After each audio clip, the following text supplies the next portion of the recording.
All right, there it is, guys.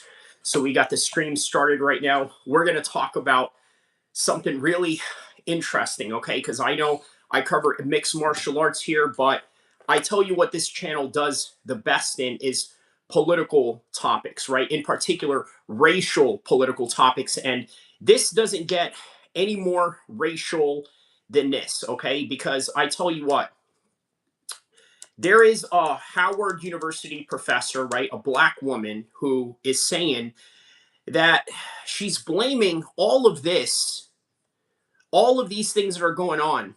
Okay, she blames the unaliving of his son with him. He says, I heard a good argument about this. Oh, okay, a good argument in terms of what? Like being that Austin Metcalf has this reason to crash out or say racist things. Okay, so let me preface this, right? Victory said they said Carmelo even having a knife at school event makes it premeditated. It doesn't make it premeditated, right? What makes things premeditated is if you knew a person beforehand. Okay, so for example, if I'm going at a rival gang member, right? I know who he is, I know what side he's from, I know the history that me and this person have, and I go and plot revenge on this person to the point where I end up unaliving this person, right? There's a lot of premeditated on a lot. There's, yeah, that's premeditated right there. I knew the person, I had personal vendetta with him, and then on top of that you add gang injunctions into it, right? Gang enhancements rather, and then you got yourself a RICO case.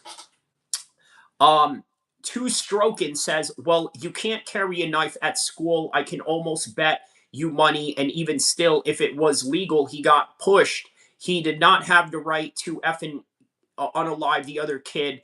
There is no argument here. So, Two Stroking, you are absolutely right about this, right? It makes it a very difficult type of conversation, right? Because although on the other hand, you are right. On the other side of that, I can't expect Carmelo Anthony to behave like a trained fighter. Okay, if somebody was to push me, good luck with that. You know what I'm going to do? I'm going to come back at you with a Sean Strickland push kick right in your gut. And then, next thing you know, I'm going to end up jabbing you, circling around you. And, if you are not on your P's and Q's with your level changes, I'm going to go shoot a double leg on you in the middle of the concrete and probably, ground and pound you from a mount position. But that's me. Okay. I don't need a weapon. Have I been around homies that got weapons, that got straps, that got knives, that got all types of things that could really make your life a living hell? Yes. But you know what? I don't call them unless, of course, a whole bunch of other dudes want to come at me with, very dangerous weapons, if you know what I mean.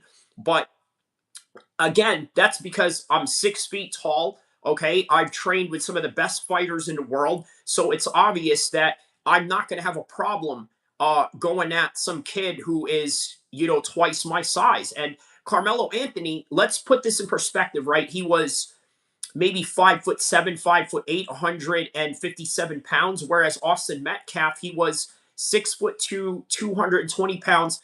Put it like this, right? Austin Metcalf is bigger than Josh Hockett. All right, let's put that in perspective. I know Josh Hockett is not the biggest heavyweight in the UFC, right? Probably one of the smaller heavyweights, but get this, and understand this, okay? He's bigger than Josh. He's bigger than Josh Hockett. Austin Metcalf was bigger than Josh Hockett, and he had a bunch of homies with him.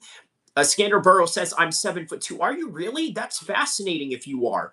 Victory says, well, having a knife at school means he anticipated a confrontation. I think we all anticipate a confrontation to a certain degree, right? Now, here's the thing. I've trained with high school wrestlers before, right? Team Alpha Male, is notorious for recruiting a lot of, high school wrestlers, right? I've been in high school gyms before. Now, and some of them were actually quite ghetto as well, right? Did I bring a knife to any of these places when I was invited? Now, obviously, I'm an adult, right? And none of these kids know me. So the likelihood of me having a problem with any of these kids is going to be slim, if, not even, allowed at all. He says, you're not allowed to be around kids. Okay, well, where's your paperwork on that? You're trying to say that I'm a dunce? What a stupid thing to say. How about this? We get you up out of here for 24 hours. Boom, you got sent to the shadow realm. Here's another thing, guys, right? Never label somebody unless you got some sort of paperwork behind you. You know where I'm from and the world that I live in. If you go around and you put jackets on people that don't need to be put on them, you're going to get really effed up on that one. You know what I mean? I mean, not by me, obviously, right? Because I don't know you from a can of paint, but that's how it goes. Scandaborough says Lewis will give up in the first round. He looks tired. All right, so still on the MMA conversations from the last stream that I just previously did right now. But okay, yes, Lewis will give up in the first round, and he looks tired. I agree with that. So, okay, so a Howard University professor blames Austin Metcalf's father for his unaliving and his sick rant. Okay, so Howard University journalism professor blamed Austin Metcalf's father for the teen athlete's unaliving in a Substack post. I don't know anything about Substack, so let me know in the comment section below if you guys know anything about this, okay? Or a Substacks for that matter. Okay, so on a Substacks post, callously tearing into the grief-stricken parent for not teaching his son that black children have boundaries. So I want you to understand this, right? She prefaces this and says, black children. Let me give you guys a picture of who I'm talking about just so you guys can get a visualization. Yeah, look at that. All right. Yeah, that woman right there will absolutely argue with you to the highest degree and will not shut up for the life of her. So just kind of giving you guys a bit of some context of who we're looking at here, right? So who we're looking at here, Dr. Stacy Patton shared a disturbing piece on Wednesday dissecting Jeff Metcalf's emotional courtroom address to Karmelo Anthony after he was sentenced to 35 years behind bars, okay? The Texas father demanded Anthony look him in the eyes as he told the unaliver he's been robbed of life with his son during the tear-jerking victim impact statement on Tuesday. All right. And furthermore, Dr. Stacy Patton says, you failed yourself. You failed your parents. You failed society. You don't belong in this community.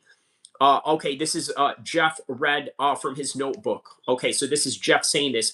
This was never about race, according to Jeff Metcalf. Went on addressing arguments from pro-Anthony protesters throughout the case. This is about right and wrong. This is according to Jeff Metcalf.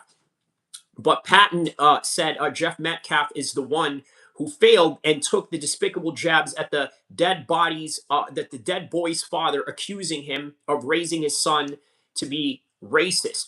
I want you guys to also understand there's been videos of black kids, random black kids going to the gravesite of Austin Metcalf's Austin Metcalf's grave, urinating on it, right? And look, as you guys know, this is very common in gang culture, right? When one of your dead ops dies, at least with the newer generation of guys, right? Like obviously the older OGs would absolutely look down upon this.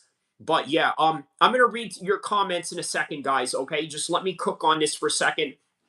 I'm going to get to your comments, so please be patient, okay? Because I'm very much looking forward to the comments that you guys have, because you guys are also a big focal part of this show. So I'm going to need you guys to hit the like button, hit the subscribe button, because we're going to go on a Race Whisperers ride, okay? What the Race Whisperer does best, okay?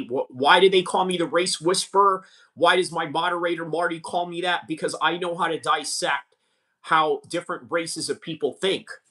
Okay, I grew up around white kids. I grew up around ghetto black kids. I grew up around sophisticated black people. I grew up around all types of people. So I think I would be highly qualified to talk about this in ways that you have never seen before. All right, and it's UFC fight day, so what can go wrong, right? So okay, all right, you stood in a courtroom. This is Jeff. This is Jeff saying this, right? You stood in that courtroom and told a black teenager he failed his parents, himself, and society. but perhaps the harder truth is that you failed your son first. Okay, so this is the Dr. Stacy Patton saying this. The professor wrote in the piece titled, "Dear Jeff Metcalf, your son is dead because you failed him. You failed to teach him that black boys have boundaries." Wow. Okay, that is an outrageous title. Okay. Now, I understand you want to make your point. I understand that you want to let Jeff know, like, hey, listen, this is where you might have gone wrong. Okay. Maybe you might have gone wrong in this. I'm not saying whether she's right or wrong. That's not my business to say either. But just the way that she titled it, "Dear Jeff Metcalf, your son is dead because you failed to teach him that black boys have boundaries." That's the whole entire title. Let me read that title again. "Dear Jeff Metcalf, your son is dead because you failed to teach him that black boys have boundaries."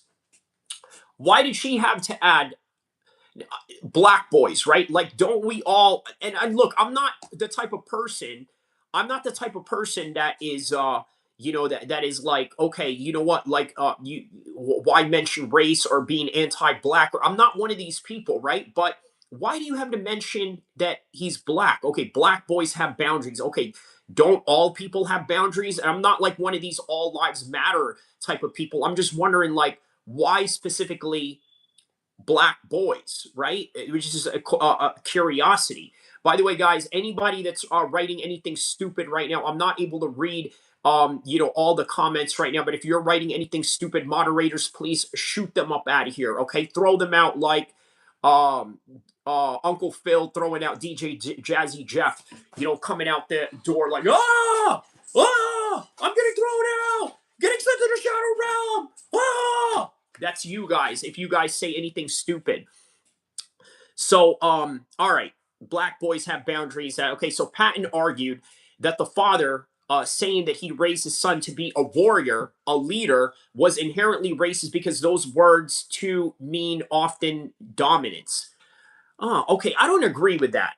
I don't agree with that. So, Dr. Patton argued that he raised his son to be a warrior and a leader, and she thinks that that word is inherently racist.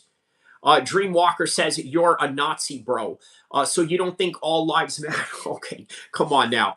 Um, First of all, Black Lives Matter is an organization ran by a deviant person, okay, which, by the way, I don't think will advance black people in any kind of way.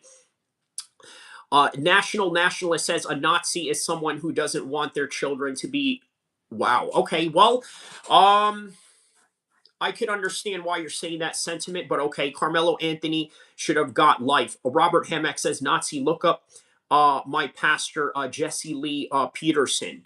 What by the way, Robert Hammock, welcome, by the way. Let me know what part of the world you are from. Obviously, judging by my accent, you know that I'm from the United States of America. I'm from Sacramento, California, to be exact. Let me know what part of the world you are from, my man. Okay. So, all right. Dr. Stacy Patton from Howard University argues that training your son to be a warrior and a leader is inherently racist because those often mean dominance. So, here's the thing, right? I need you guys to understand something, okay? I'm friends with a lot of black gangsters, okay? This is a fact, okay? I'm not shy about this. I'm not, in a closet about this. Okay, I know people of that world, and and here's the thing: a lot of them do have, these same type of sentiments that Dr. Patton has, but also a lot of them have very reasonable takes as well. A lot of gangsters in the black community are also very conservative, right? That's something you also have to understand. He says, "I'm the most gangsta ever." He says, "Are you from Hawaii?" Scannabaro says, "I'm half Arabic and half Pacific Islander." So you could say that, yes. Taken it out of context, you grifter. Explain that, Jay Vega. Okay, let me start with the comments from up top right here that I may have missed. Okay, so Scanner, okay, we read that part. Kib says that doesn't make it premeditated unless they prove to have bought to use it. He could have forgotten. Okay, Bam Bam Bigelow. I like that name, man. One of my favorite wrestlers to watch back in the 90s. Bam Bam Bigelow says he wouldn't have went under the tent if he wasn't armed with a weapon. He planned to unalive somebody that day. Scannaburo says Elon Omar. What about Elon Omar? Should she come and fix this situation? Let me know. Kib says, didn't the defense argue that he went under the tent because he was talking to someone he knew? Well, also, there was rain going on as well, so that has something to do with it. The Nationalist says, more upset over the U.S. not liking us than over you guys killing. Okay. Hammock says, violent crimes. Nationalist says, not liking you. Okay. A little bit of an error there. Cowboy says, I was never emotionally interested in this case. Okay. I must be the only person on the planet that feels that way. Well, you know what? You have every right to feel that way. I mean, look, a cowboy. Are you from Texas? And if you are, let me know. If you're not, then that gives you more reason to not have any emotional attachment to this in any way.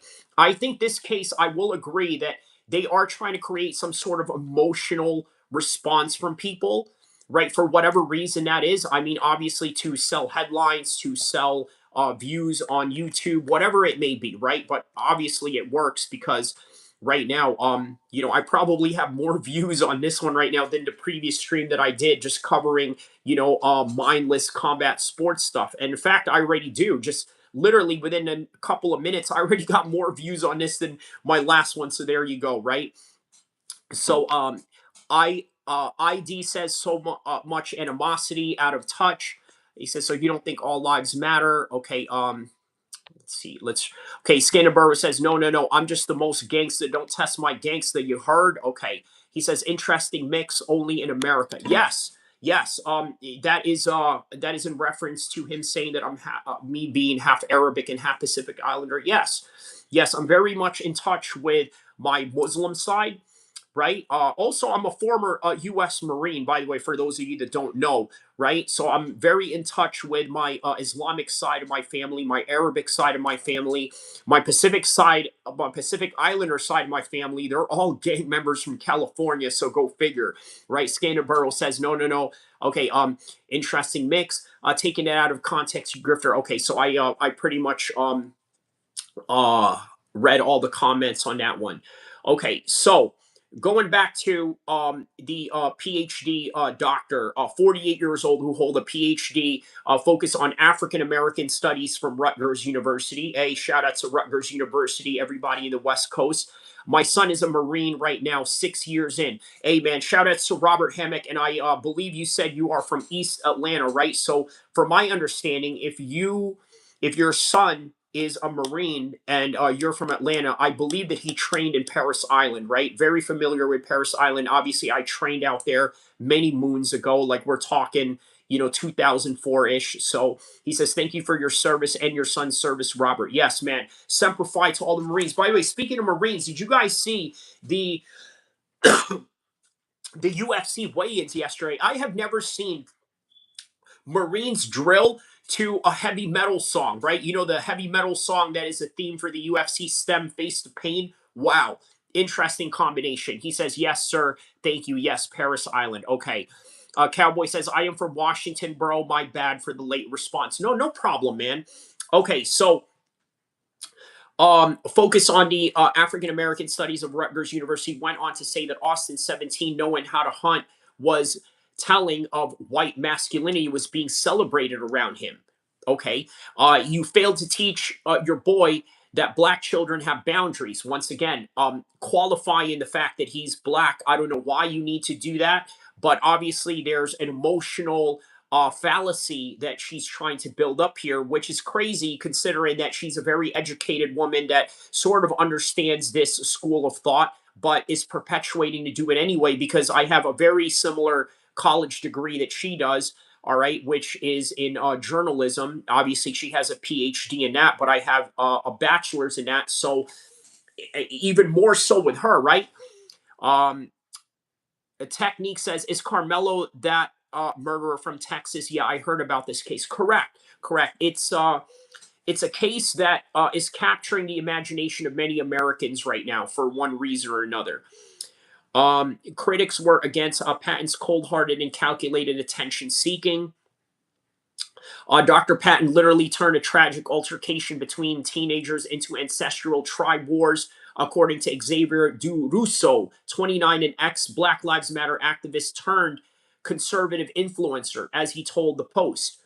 All right. And so, uh, and I quote, and this tribalistic mentality has placed accountability replaced accountability within the Black community, a tragedy within itself, that ultimately leads more teens to the fate of Karmelo.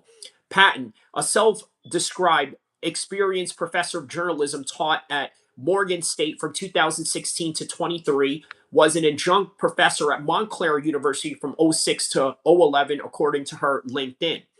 Okay, she was a senior editor for the NCAAP Legal Defense and Educational Fund from 2008 to 2011. She was a reporter for various publications, including the Baltimore Sun from 1997 to 19. Wow, okay, she's old. All right. She wrote several books, including a 2007 memoir called The Mean Old Yesterday, and the 2007 book titled Spare the Kids: Why Whooping Children Won't Save Black America. Interesting take there. Her next book, Stung Up, White Americans Learn to Lynch Black Children, will be released in October. The topic of race has been prominent since Austin's April 2025 unaliving during a track meet at the David Stadium in Frisco, with Anthony supporters claiming that he was unfairly persecuted because he was Black. Jeff Metcalf, Anthony's attorney Mike Howard, and Howard University did not return requests for the comment, while Patton declined. Okay, so let's see here. Thomas Robinson said he stood have gotten more time. He Okay, I think what you mean to say, Thomas Robinson, with your error there, is he should have gotten more time, I think is what you're saying. Robert Hammock says BLM leaders embezzled SP millions. You can't make this ish up. Correct. SWB Freedom says people like you were going to make this racist and said that it and you made it true. Okay. Robert Hammock says, I know how to spell. MP says, what did he say? In regards to what? Oh, okay. He basically called Karmelo Anthony watermelon Carmelo. Okay. And I think there's a footage of that. Now that we are done, Scanner Beagle says, I was MARSOC stationed at Lejeune. Wow. Okay, man. So, all right, we got more Marines in here. Shout out to you on that, my man. Shout out to you. What part of the United States are you from, Scanner Burrow? I've been seeing you in the chat, as of late. Thank you for your support, by the way. Really appreciate the support that you are giving to the channel, my man. And by the way, guys, don't forget to hit the like button, hit the subscribe button. Also, don't be shy.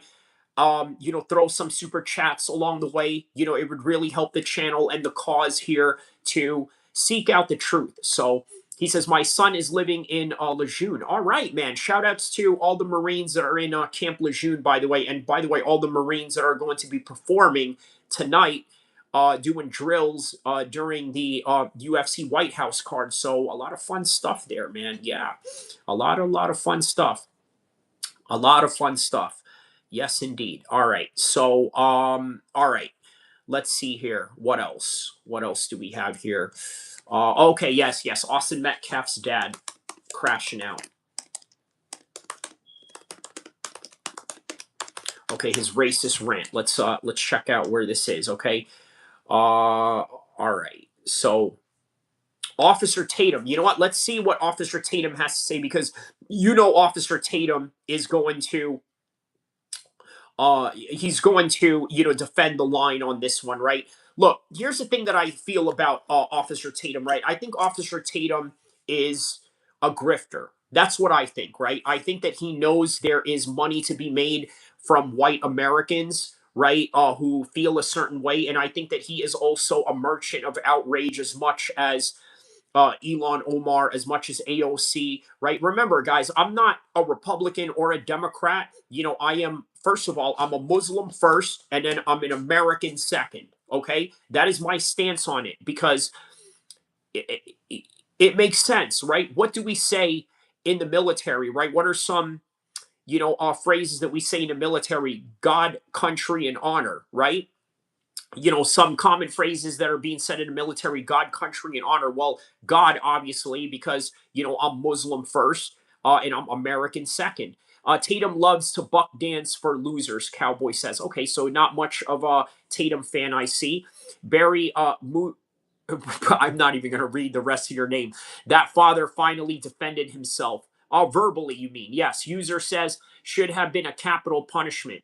He says, "Damn, I'm a Christian first and a patriot second." So there you go, Robert. Yeah, we have the same stance on things, right? We are our religion first, meaning our allegiance to Allah, our allegiance to the one Creator, and then our allegiance after that is to country, because obviously what Allah would want us to do is to fix and also create a good environment for us to live in, for us to have a great opportunity to worship God with no fear of persecution, whether that would be Christian, Jews, or anything related to the Abrahamic faiths. Brian Scott says Jesus saves.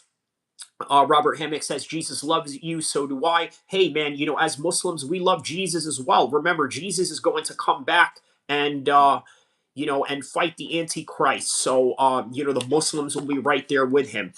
Rangers lead the way, is what I say. Yes, there it is, man. Shout out to the Rangers out there, man. Tatum supports the small hats. Enough said. There it is, right? So, yeah. So there it is, man. There it is. All right. There we go, man.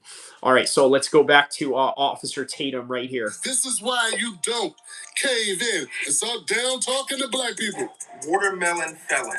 That's what Jeff Metcalf called Karmelo Anthony. We got to protect ourselves. There's a difference between going after somebody and protecting yourselves. Don't stay woke, stay strapped. A lot of people don't like talking about life insurance. As a former police officer, I've seen how fast and now our family is grieving. Something that you want to talk to you guys about ethos. Ethos makes getting. You know what's funny about this, right? Gang channels, LA gang channels like Nina Boy, Compton Rick Rock, all these guys, they also sell life insurance. Isn't it ironic that cops and gang members, both sell life insurance on their YouTube channel? I think that was just interesting to bring up. So, sound awfully Republican, Ronald says. I sound Republican? No, I sound like I am in my own party. He says the descendants of Ishmael do not share the covenant. Okay, I mean, that's your own opinion. He says, what is the small hats? Those people that live in the Middle East, the minorities of the Middle East and what have you. Says, I would never allow a Muslim in the United States military access or anything sensitive. Well, guess what, man? I've been in the military before, so how about this? How about we send you up out of here? Okay, let's court-martial you up out of here. So, Joe, there it is. Boom. I could really care less about what you say. I don't respect your speech. I don't respect anything about you. I don't respect anything that you got going on. That's why I kicked you up out of here and you got nothing to say. MP says a lot of these commentators are just going to end degree are just going to the end degree with the case wanting to either capital punishment or life imprisonment. This tough on crime mindset never works. Right. I agree with you. Brad says, are you Muslim? Yes. Small hats are Christians? No, they are the J-E-W. All right. Back to Channing Tatum and the people he supports. Some office what they covered. Health questions or even as about responsibility covered today. That's and rates may vary. Live stream yesterday, we posted a recap video, and obviously it went viral. But this is a part of the video that wasn't in our original video. People are losing their socks and their salvation at the same time over this video. So I want to watch it and give you guys my commentary and my thoughts behind what Austin Metcalf's dad said. This looks like the video is only 11 seconds. I think it was a little more to that, but let me play this video and I'm gonna give my commentary. Roll the clip. Y'all can let me make something racist up so y'all can go viral. I got a new name for Mello, okay? Because he was such this little boy y'all were trying to portray. How about watermelon felon? How's that one strike you? Okay, let me replay that again just so you guys know, okay? He was such this little boy y'all were trying to portray. How about watermelon felon? How's that one? Okay? Because he was such this little boy y'all were trying to portray. How about watermelon felon? How's that one strike you? I think it's best that we cover a little bit more than that little part, but this is the part that's... Yeah, I'm Officer Tatum. Yeah, I defend the fact that he wants to be a racist piece of shit. Oh, he has every right to be a racist piece of shit. Guys, let me tell you something, bro. Let me tell you guys about gang warfares, okay? And also military warfares on top of that. I know many servicemen, I know many gang members that have fought the other side and have never said anything racial about the other side that they fought. Okay. Now, are there occasions where you got Marines calling, Middle Easterners towel heads or rag heads or this and that? Sure, but they're not going to do that around me.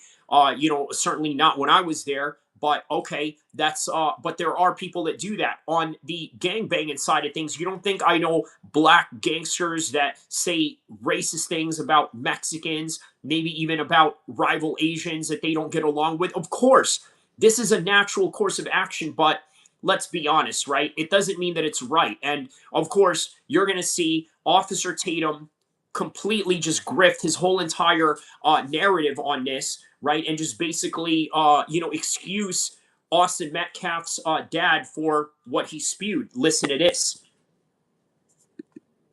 It's going viral. I don't know if you guys can put together a little bit of context on both ends, but it looks like he had a rant that he did, obviously sitting in his living room, where he spoke about a lot of different things and his frustration about what's going on. Let me give you the context and my thoughts on that. And Sam Rosen says, Officer Tatum is amazing. He speaks the truth and the gospel. Okay, if that's what you believe. then I'm going to talk about the watermelon. He says gang banging is a Diddy code word. No, it's not. It's an actual real thing that happens here in California, okay? There's tribal wars that go on around the world. California is no different than that. And feeling thing. First and foremost, there was nothing that I thought that he said in all of his speech, aside from the watermelon filling thing, that I thought had anything that was wrong in it. Everything that he said in that video. So, in other words, he's trying to excuse the watermelon part while trying to validate the other, perhaps maybe valid points that Jeff Metcalf may have. He says, Officer Tatum speaks on logic. As you've shown already, you react with motion and the overshadow the facts. I don't know about that, man. I mean, look, I try to be as objective as I can, but at the same time, maybe I have my own biasness, but at the same time, you also have to understand that, I try to keep it down the middle as much as I can. And if any biasness, sort of appears from that, then so be it. But you also have to understand biasness is also going to appear on the side of Officer Tatum, as you see right here. Cowboy says God doesn't believe in spreading hate towards any group of people, especially saying watermelon felon. Yeah, exactly. Exactly. I don't have to get into a fight with a group of Mexicans and then call them a whole bunch of disparaging words or racially inflamed things or fight other black people just to say, he says agree, you are right also. Okay, fair enough. Okay. So from what I understand, Sam, it seems that you are a reasonable person, right? If you can come to that conclusion, because that's what I try to be. I try to be a reasonable person, but also we're all going to have our own biasness as well, and we also have to be cognizant of that as well, right? And that is a true form of intelligence. It equals my frustration with what has gone on in this case, how they have treated his son, and the foolishness that's coming from a lot of people in the black community. It is absolutely asinine. And we're going to. All right, this is a good point right here that Trend Phobes says. He made watermelon comment because he called it and said that if I say one thing that can clip and only focus on that and not the whole video, and you don't even watch it. So this is true, right? They should have sentenced Karmelo to. Oh man, okay, that's quite extreme on that end. Look, I'm not gonna ban you for saying that, but I'm contemplating on whether I should just get rid of that comment. Okay. Firing squad. Okay, that fair enough. Okay, but look, trend phobes, look, please forgive me. I have to get rid of that one comment. I'm not banning you. I'm not banning the word firing squad because that's perfectly reasonable. But the other thing that you said, I can't, I can't sign off on that just because of the historical reference behind it. Okay, so I hope you understand, right? But other than that, you're allowed to say what you want to say here. Okay, that I can't get behind. I'm sorry. He says, "What the f says." Love how free speech is misgender hate speech because facts hurt feelings. Firing squad. He says, trends grow up, man. He says, death broadly. Okay, so death broadly, that's fine. I can accept death broadly, right? You know, life for life. I can accept that, right? You know, I come from a world where, you know, you take a life, we take your friend's life type of thing. That's perfectly fine. WTF says, okay, we read that part. Sam Rosenthal says, saying that they should put him in a tree is hate speech and you should be ashamed of yourself. I would definitely ban him. No, I'm not going to ban him. All right. I'm going to ban that word, but not him per se, right? He hasn't said anything that, would, make me want to ban him, right? I don't like that, but at the same time, look, here's my take on this, right? You can say what you want as long as it doesn't hurt my channel, okay? That's what it is. Say what you want so long as you don't hurt my channel. And talking about trees and all that, and I ain't talking smoking trees, okay? Will hurt my channel. So I have to be very cognizant of that. But you're good, trench phobes. Sam says, saying that they okay, we read that part. F says, love how free speech, okay. Trent says, cry, Sam. Trendphobe says you're a good dude. Thank you. I don't know if you're saying that to me or you're saying that sarcastically to Sam. Skander Bigo says some racism is funny. You know what? Here's the thing, right? Me and Marty, one of my moderators here, we had a conversation about that, right? We said that, hey, look, we don't like racism, but at the same time, we can't act like it ain't funny. It is funny, right? Let's be honest, right? When we make fun of white people for, not having rhythm in the way that they dance, that's funny, okay? And then some white guys kind of lean into it, but why is it more offensive if you were to make comedy out of black people per se, and you're not black? Well, I think there's historical reasons behind that. I think there's unwritten rules that we can't really help, or unwritten rules that we really can't, rewrite. Right. So that's just what it is. And unfortunately, if you say the wrong things, you will get canceled. You will have your job taken from you, and that's not anything that you can really do, unfortunately. WTF says judges are not honorable anymore. They are just glorified tax accountants. Cops are cowards that got badged to become the bully because he or she was thrown in a dumpster by the cheerleaders. You know what? I understand that, right? I don't think cops are to blame for this one, right? I mean, this is completely like a white and black civilian issue, right? Nothing to do with gang members, no matter how they try to depict Carmelo Anthony. In fact, I think Carmelo Anthony, I don't think there's anything dangerous about him. I've been around dangerous black people before in the streets, okay? I know what dangerous black people look like. Carmelo Anthony does not look like somebody that would be a danger to me or any real one to any degree whatsoever. And I'm saying that, with the utmost confidence in reality of understanding who this kid is, being that he comes from a middle class background, being that his parents are who they are. And yeah, so Shadow Pop says Carmelo had a crime committed against him and he took care of it. All right. Term says Austin's dad was making a great point and it's being proven correct. He tried to keep it united, but Anthony's family saw the dollar signs and went on a grift adventure. Derek says, don't hold anything against the dad. Trent says Carmelo had no reason to unalive a kid for him, to telling him to F off. Carmelo is a unaliver. Trent says, no, I was talking to you, the channel owner. Okay, thank you for that, man. Thank you.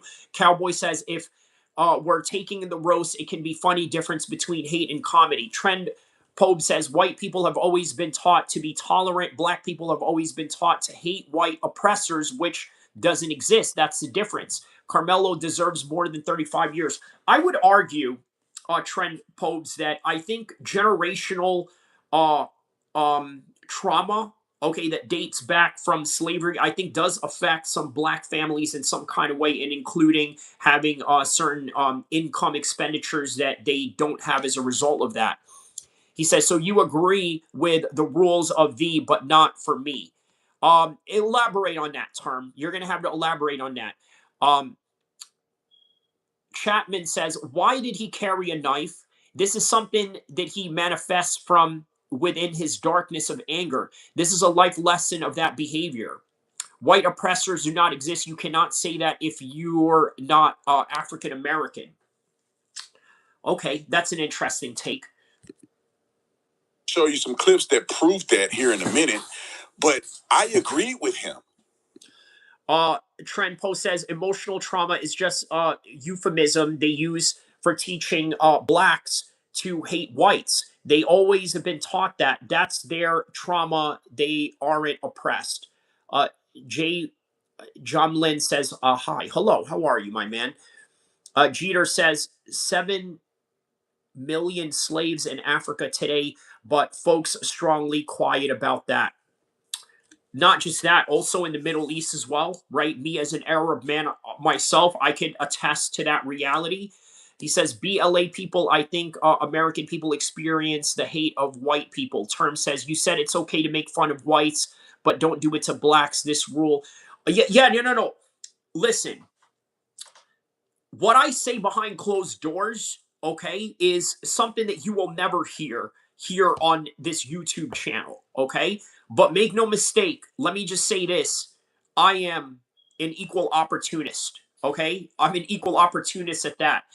And this dude talking about Goofy. How about this? You're sent to the shadow realm. Okay, you're the goofball that nobody's gonna hear what you have to say. You don't have a YouTube channel. No one cares about you. Okay, you could make a YouTube channel right now. You could make a video right now in the YouTube channel that you have or the screen name that you use. Make a video about me, and no one would watch it because no one cares what you have to say. So who really is a goofball here? All right.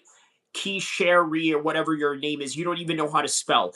Scanner Bigo says the black and white dynamic is somewhat comparable to the little hat people. Once bullied, later became the bullies because of fear and hate. Huh. Okay, very interesting take. WTF says fake.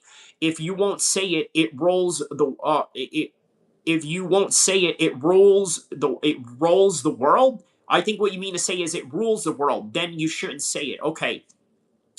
Cowboy says, I don't think people should hate white folks either, but that doesn't mean attack minorities all day. Okay, very reasonable position. Chapman says, I love all people, but I cannot play ignorant to the past history that African American people have experienced. I agree.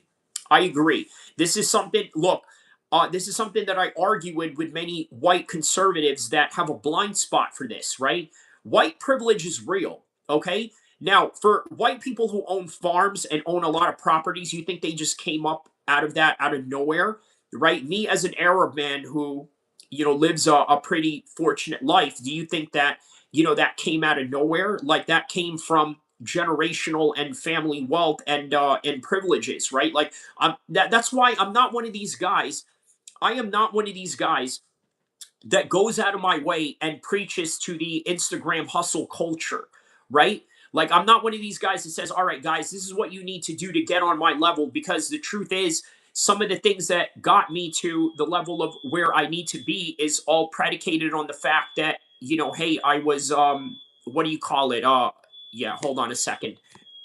Wait just a second. Hold on, guys.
Wow. Okay. So we got about 77 people in here. Wow, this is crazy.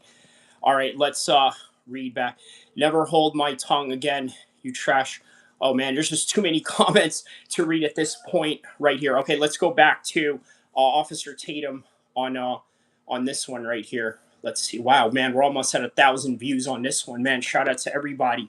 He says, well, look, another 75.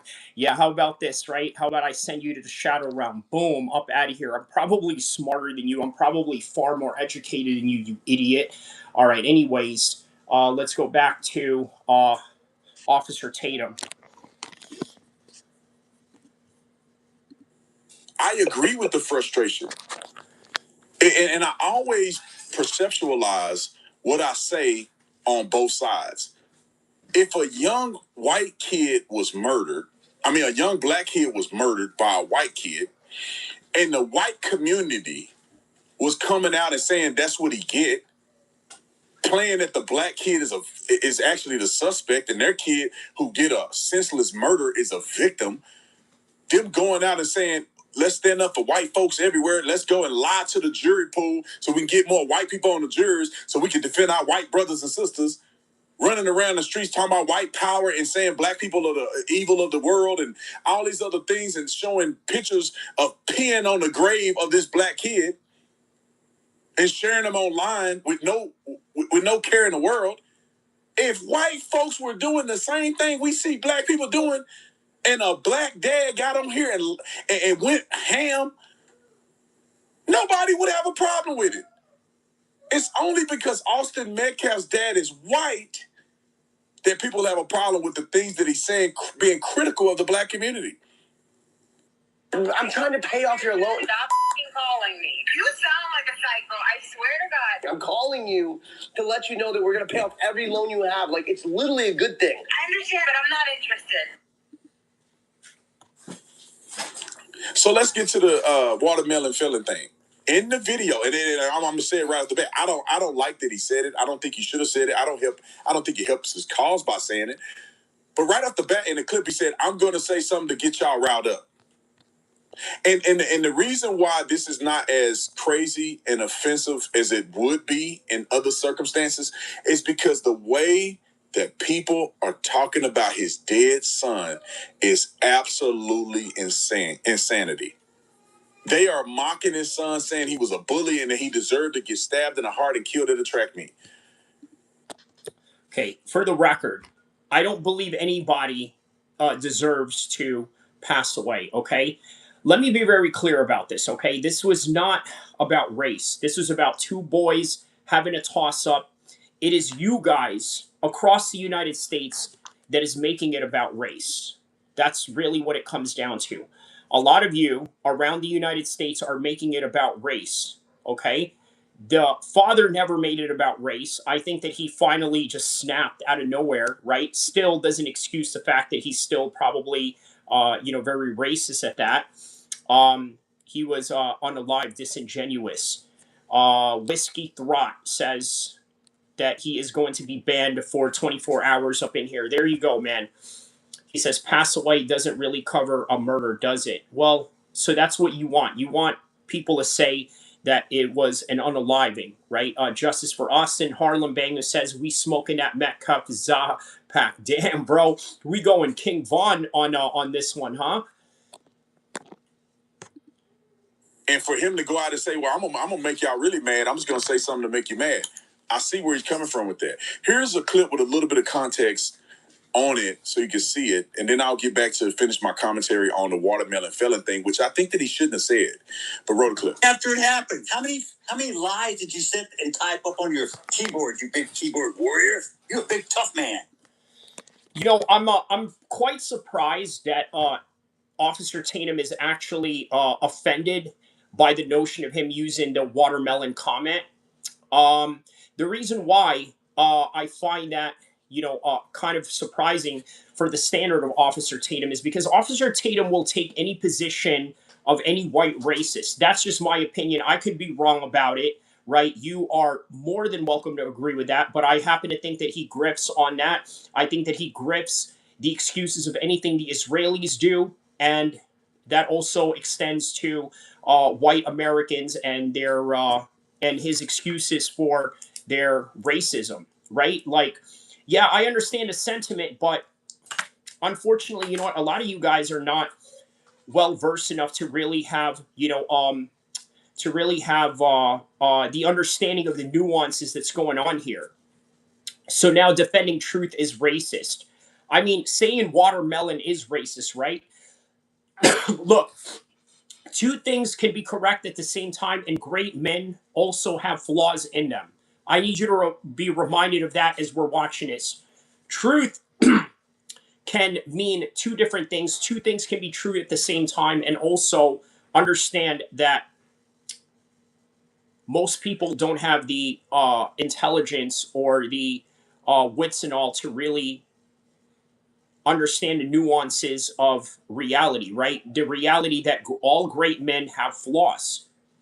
Saying watermelon is racist, it is, because obviously there's, there's some racial connotation behind it. Now, look, here's the thing, right? If you're a black person, they say that to you, personally, I should say you shouldn't be offended, because guess what, man? Watermelon is one of the most healthiest things to eat. You still live in Baton Rouge? Remember you said you'd come to Frisco, Brody? You were supposed to find me. I told you we could sit down and talk. That's all you do. Talk, Mr. Squeaky Clean. You're the only one in your family without a damn record. I guess that's something to brag about in your culture.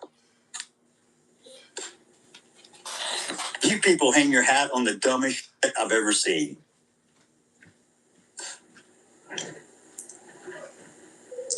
Let me make one up. Y'all can let me make something racist up so y'all can go viral. I got a new name for Mello, okay? Because he was such this little boy y'all was trying to portray. How about Watermelon Felon? How's that one strike you? I hope he enjoyed his first night in that cell last night. Because he's going to have many nights to think about what the f*** he did.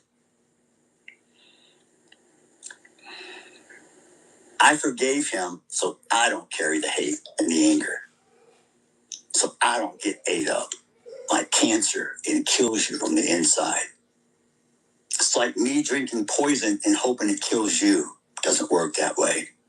You've got to let that stuff go or it will kill you. It will eat you up inside. So when people ask me, how can you forgive him? If I didn't, I would have wound up killing him and going to prison myself. That's how stupid people, when you get irrational, because you can't make a good decision if you're emotional. Emotion and intellect do not mix. If you're emotional, you can't come up with a logical solution. Wait, you don't write anything down after conversations? This is Pocket. I never go anywhere without it. At the tap of a button, it records and creates organized notes based on your conversations. I use it at work, at the doctor's, and when I'm out. Which is pretty much what he's doing there, is being emotional. But I get where he's coming from. Someone comments, B-Rock says, Carmelo's going to get unalived in prison. You tripping if you think skinheads go let him go. No, I agree. But you also got to understand, many blacks in prison would protect him. Certainly, if he was in the California prison system, he would absolutely be protected by the blacks. If somebody killed my son, I would be very upset with them. This was senseless. This is a track meet. Dan, Credit Corps says, go dig your boy up. Damn, bro, going King Von on here. Violence should not be happening at a track meet. If somebody wants you to get out their tent, bro, you throw the hands or you get out the tent. You know what I'm saying? But to stab somebody and kill them because you're too weak to fight, and you look, man. If somebody come over and I'm in the wrong. Look, I'm going to tell you guys something, right? I don't believe in this idea. Look, me as a trained fighter and as somebody who's, competed in mixed martial arts, somebody who's competed in Muay Thai, somebody who's done these things, I got to be honest with you, right? I don't hold the same standard for everybody to go out and just scrap and fight. Not everybody knows how to fight, man. Not everybody knows how to fight, okay? He says, not in Texas. He's a pincushion in Texas. Damn.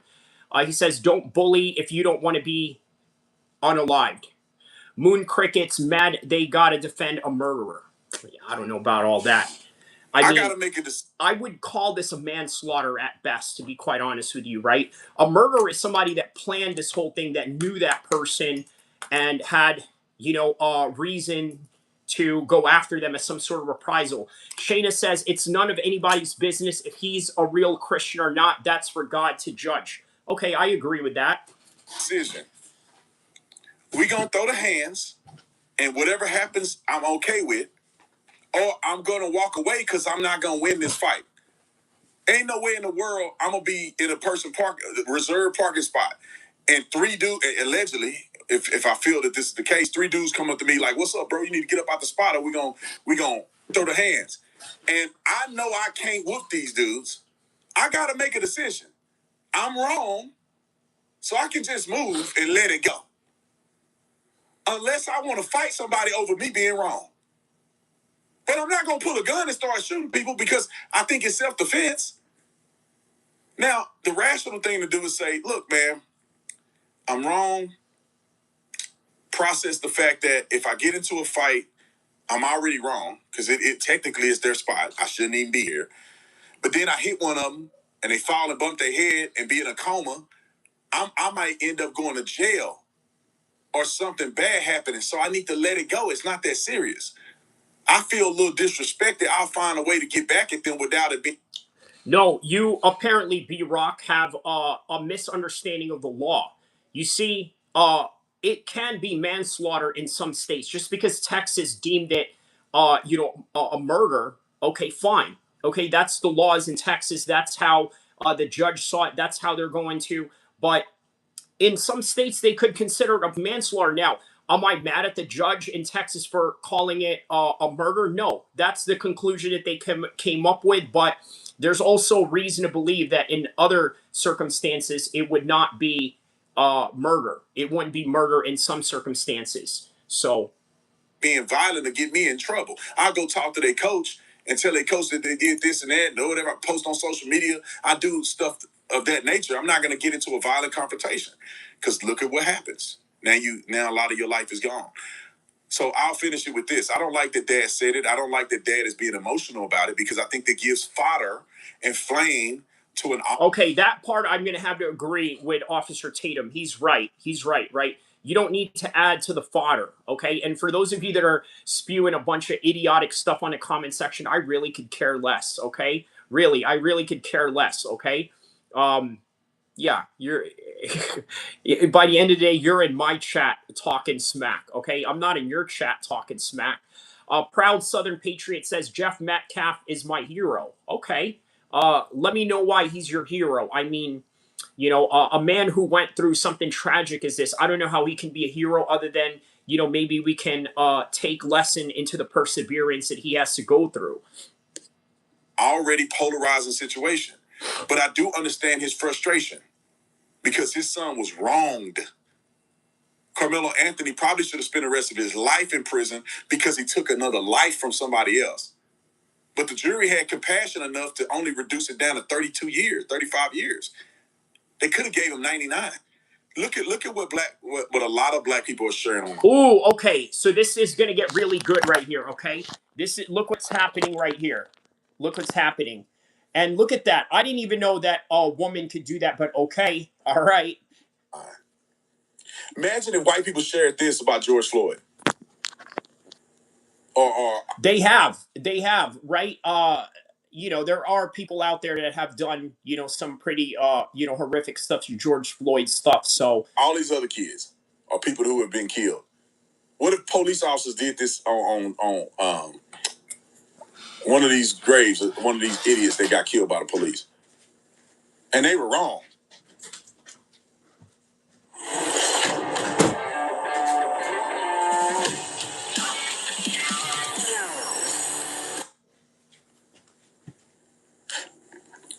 Let me say this real quick in my last 2 minutes. I really want to get to Spencer Pratt. Maybe we'll do a separate video. I got to get a haircut because I'm going to 250 and I can't look crazy. All right. But let me just put this in perspective. Somebody wrote me a message and said, Brandon, man, you like, it's just not fair. He got 35 years and like Amber Geiger only got 10 years and she killed Botham John and all this other stuff. Here's the craziest one. What's his name? Kyle Rittenhouse. He killed 3 people, and he got. Let's put this in perspective. Amber Geiger, the cop that accidentally off duty, accidentally went into somebody's house and ended up shooting and killing them. At the trial, the family's impact statement was for forgiveness. The family forgave Amber Geiger. The family showed compassion. The brother went up and hugged Amber Geiger, hugged her, said, "I forgive you." And that's why the jurors had more sympathy on the sentencing, because the family came out and forgave her. And then you go to Kyle Rittenhouse. You are a stewhead if you think Kyle Rittenhouse in this situation is consistent. Kyle Rittenhouse was minding his business, standing in front of a gas station to protect the gas station from looters and people who were stupid. And what happened? He got attacked. He's just standing there. Guy runs after him, trying to take his gun away. Bow, took a loss. Then he's trying to run away from everybody because they're attacking him. A guy comes and tries to hit him with a skateboard. He falls to the ground. The guy tries to hit him in the head. That is a use of a deadly weapon against him. Boom, that dude took a shot to the chest. And then another guy pulled a gun on him. Pulled the gun out. Got his bicep blown off. That is called self-defense. He was running away from people attacking him. And they were trying to kill him. And he defended himself. He shouldn't have never even been arrested. And some of y'all idiots think he was killing black people, that he killed black people. He shot nothing but white people out there. You know what it was? Was that Kyle Rittenhouse shot white people that were supposedly helping black people. So that's how they kind of, look at it. He says, "Look at my fellow Southern 13. Stop it, bro. I ain't Southern 13. He says, "Kyle was an ace with that rifle." Yeah, he was, man. He was. I mean, obviously, he's not the best militarily shaped man out there, but he's got skills in them ARs for sure. You know what I mean? He knows a thing or two about them ARs. All right, we're gonna finish off this video, and then we'll get to your comments. Okay, I'm gonna be reading your comments, and we'll interact with the chat. Okay. Self-defense. When people try to kill you with deadly weapons, you can defend yourself as you're running away from them. Okay. Last super chat, and I got to get up out here. I got to get my haircut. What's the 2 things that we had left on the docket? Yeah, we could probably try to cut video. So let me get to the super chat real quick. Super chat Viv. It says zero accountability. Zero accountability looks like anger, entitlement. Truth is always questioned, and we still don't know Karmelo's motives because he didn't take the stand. Now, I have to say this. I may be running out of time. Karmelo, oh man, it's at 3, right? I got my haircut at 3. All right, I got to get up out of here. I'm 15 minutes past my haircut time. So Karmelo not taking a stand. Listen, Karmelo killed that boy. But Karmelo not taking a stand and explaining why he did what he did and showing any remorse and emotions, that probably led to him getting found guilty of murder and there not be a holdout about manslaughter, which the judge gave jury instructions for them to be able to do manslaughter if they felt it was necessary. So once again, that idiot on the live chat talking about, "Oh, you must be low IQ because you're talking about how this is manslaughter." No, you're just an idiot that is full of high emotions and you're triggered by race. That's just really what it comes down to. Boy never took the stand. And you know why? I think because he wasn't who you think he was. I don't think Karmelo was a good kid. I don't think Karmelo was doing the right thing. I think Karmelo had every intention to be racist and stab that boy in his chest and kill him because he felt entitled. That's why they wouldn't put him on a stand, because he would get cross-examined and it would get exposed and they would give him more than 30 years if they knew who he really was. All right. So let's get to the chat right now, okay? So, all right, good points uh by Officer Tatum here. Okay, very good points by Officer Tatum. He's absolutely right. I agree with that, right? He didn't want to get in the stand, but it's not because he wasn't a good kid. Okay, I need to explain something to you guys, okay? Karmelo Anthony is not a threat of a black kid, at least not in the other than the moments of the Austin Metcalf situation. I don't see this kid as a threat. I know many of you are going to have a hard time accepting that, but you need to understand, man, if you've been around real dangerous black people, he's not one of them. He's not a King Von. He's not a brick baby from LA. He's not, any of these gangsters that you see on the No Jumper podcast with Adam 22. He's not any of these things. Okay, what he is a normal black kid who, all right, for all intents and purposes, may have some influence of the gangster black culture, which, by the way, believe it or not, it's kind of prevalent in every race. Let me give you an example, okay? You ever met Italian guys from New York? Many of them have a very mafioso type of mentality. I mean, they could be working as, I don't know, a doctor or as a nurse or in the medical field of some sort, right? And some of them will have that, Italian gangster mentality, right? Where they talk with their hands, where they sort of, express things in a very loud, boisterous manner that Italians normally do.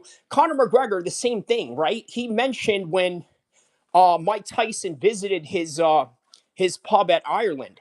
He said, "Hey, Mike, where we at right now? We're in the hood, okay?" Conor McGregor is influenced by the crime syndicates of his region as well, right? Many people tie Conor McGregor to the Irish mob, and in fact, some even suggest that he holds position in that world, right? To which, by the way, he never did before when he was a Cage Warriors champion or anything like that. He wasn't in that world, but he immersed himself in that world because, let's be honest about this, right? When it comes to all races of men, we all want to be tough. We all want to be around tough guys. And unfortunately, whether you like it or not, gangster culture offers that. That's what it is. Okay, they offer that. They offer that type of mentality.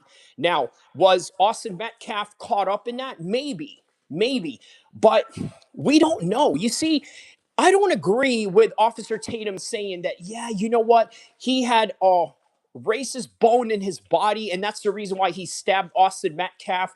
And the reason why he doesn't want to get on the stand is because he doesn't want to be exposed for being a bad person. I don't know about all that, man. I really don't know about all that.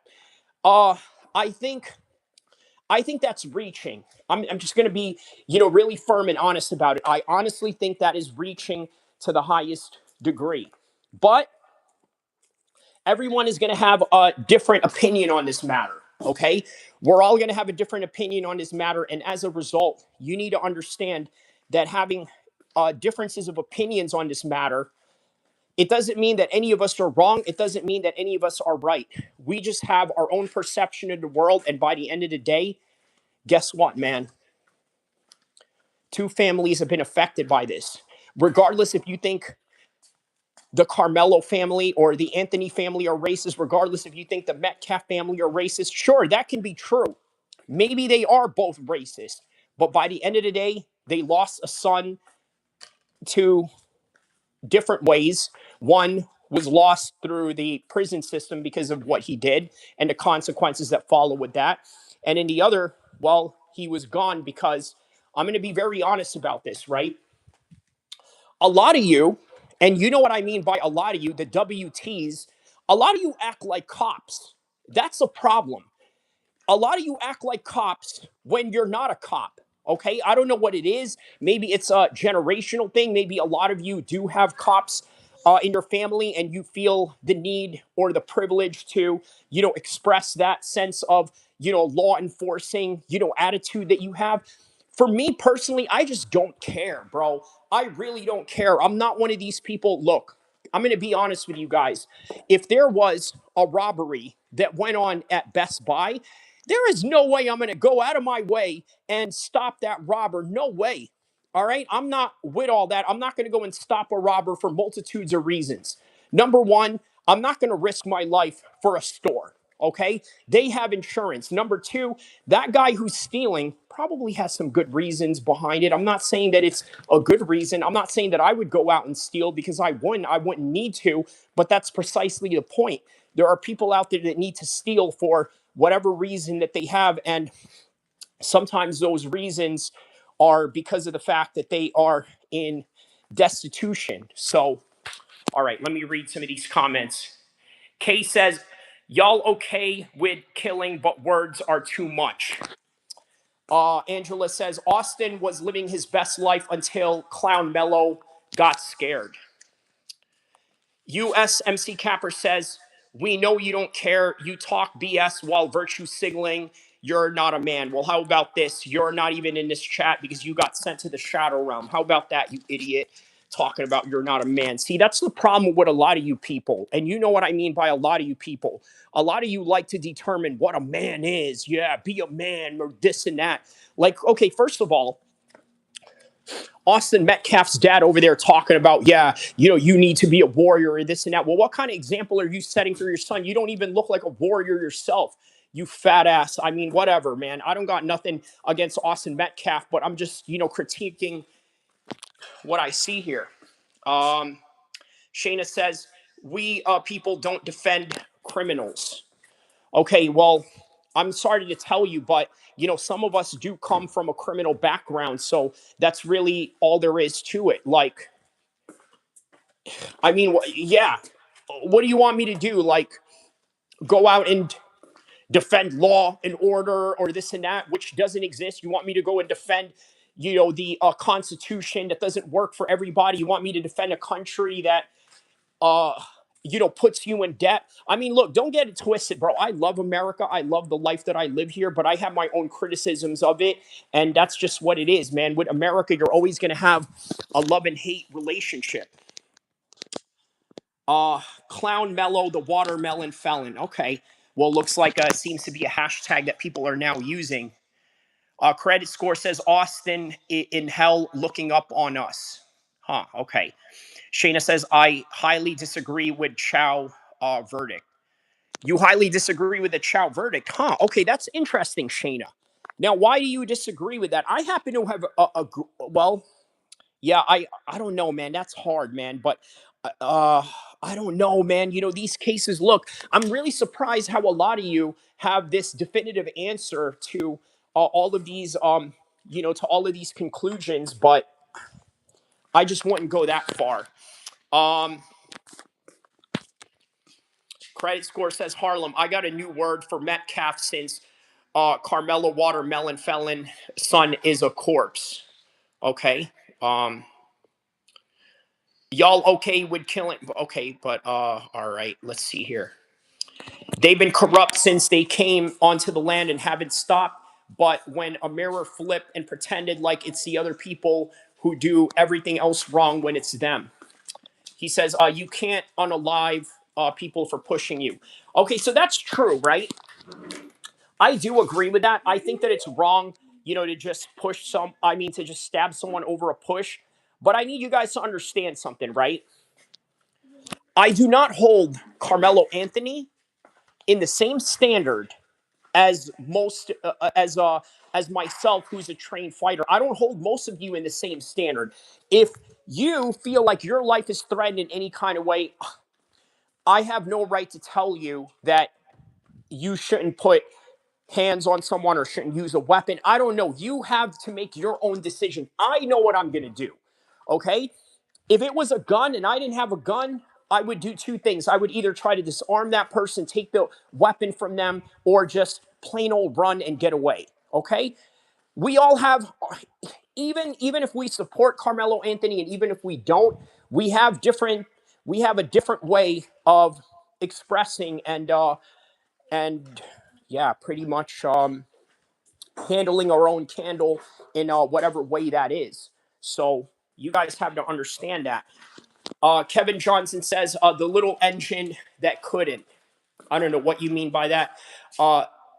AZ Big Balla says Zimmerman was not attacked. He instigated the fight and continued to follow the kid despite what he was told by 911 to leave him alone. But you already knew that and you made my point. Okay. Trained hands are considered a weapon. No, they're not. That's the biggest lie that a lot of people have, right? When you have a pro fighting license, it does not make you a quote unquote weapon of any kind, right? It doesn't register to that. However, though, if you get an assault case or something to that extent, right? Let's say are in the middle of an assault case, right? Let's say that you are about to be sentenced by a judge and you were convicted of assault. They may take into consideration the martial arts training that you have or the special skills that you have as a focal point of sentencing or how they're going to unleash punishment upon you through the court of law. He says the entitlement justifies a manslaughter charge probation. Okay. He says, damn, we need to dig up Austin.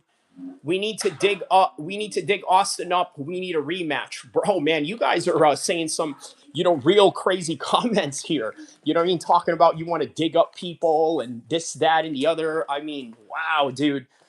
Just some crazy stuff here. Angelo says clown mellow. Daniel Green says the guy lost his son. I'll give him a pass on his language.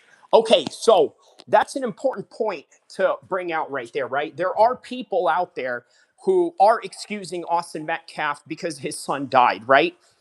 You know what? I'll give you guys a shocking revelation. I agree with that, even though I would never do that. I agree with Austin Metcalf if he wants to spew racist words through this tragedy, okay? I agree with it. You want to know why? Because it shows who you are, all right? It shows who you are. Look, guys, I've fought all types of people, okay? I'm not just talking about combat sports setting. I'm talking about street activities. I'm talking about just getting into random toss-ups in the street. Never have I once said anything racial about a black enemy, a Mexican enemy, an Asian enemy, a fellow Middle Eastern Arab enemy. I've never said anything racially disparaging towards them. I don't need to. If I need to hurt you, okay, there's other ways to do that, and physically as well. I don't need to go and exaggerate or use pejorative terms to try and degrade your race or your religion or anything like that, because quite frankly 9 times out of 10 what me and you are going to beef about would have nothing to do with that. It would have to do something with get out of my way, what are you looking at.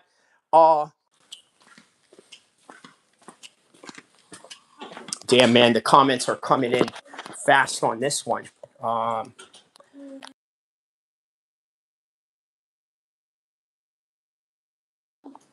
Okay, so let me read some of these comments you guys have here.